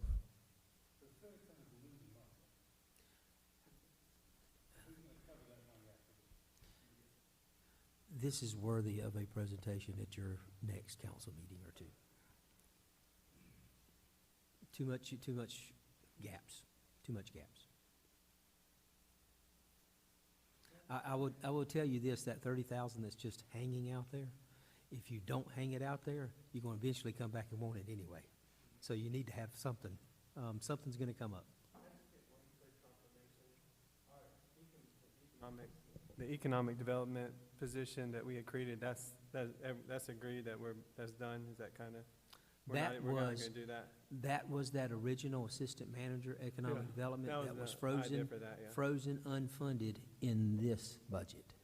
Okay, that decision was already made and presented to you on the 13th. But the council has agreed to just stop pursuing that. I just want to get a confirmation that we're not They will gonna do, pursue they that will do anymore. so through the vote of the budget. through the vote of the budget. Yeah, the council has not agreed to that until they adopt a budget. Or as of now, it appears that Yes. that's definitely gone. There's not enough support to continue that economic development position. It would be at a cost of about $222,000 total compensation. Well, it depends on who you hire, but. Mhm.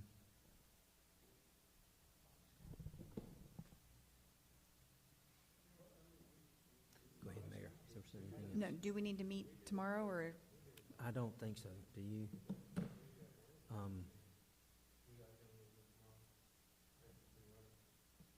I'm gonna keep it pretty simple and present and change the stuff based on what we've talked about yesterday and today, And so will council receive that way in advance. in advance of our next If meeting? I could get it to you tomorrow, I would, Okay. okay? You know what? Not in a meeting form. But No, not in a if- meeting form. No, if I could get it to you in a document, tomorrow, I would do it, but I know she can't do that. Okay. But as quickly as possible, Ahead of Fair the next enough. council meeting. yes. And then that'll be available for public consumption. Once we present it, we're supposed to put it on the web, I'm supposed to have it available for review. Because our public hearing is part of the May meeting, so the public will have time to review the Mhm. updated recommendations ahead of that public hearing. And one of the problems you face is that you meet once a month, where a lot of cities meet twice a month. So it compresses our timeline dramatically.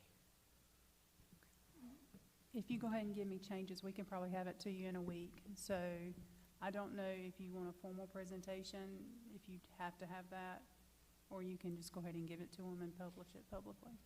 We'll get it done. Okay, I just want to make sure that the public has time to review ahead of the public hearing, in addition to council. And then the June meeting would be the timeline by which council would be adopting the budget, or is the expectation that they're doing that at the May meeting? June, The June, yeah, because you still got to advertise and have the public hearing, and all those things have to play in place by statute. okay, 10 days, 15 days, 10 days. okay. Basically, the direction we're going right now is 2-cent tax decrease with. Basically, it seems like the direction we're going right now, softly, is a 2-cent tax decrease with 6 cents going to, 6 to 8 cents going to fund city operations that have kind of been neglected. That's kind of that seems to be Roughly, roughly. so it'd be presented in that format. So the 2 cent is what the public will see, and the 6 to 8 cent is what will happen internally, correct? That's an expense cut, that's correct. Expense reduction, it's not a tax rate reduction.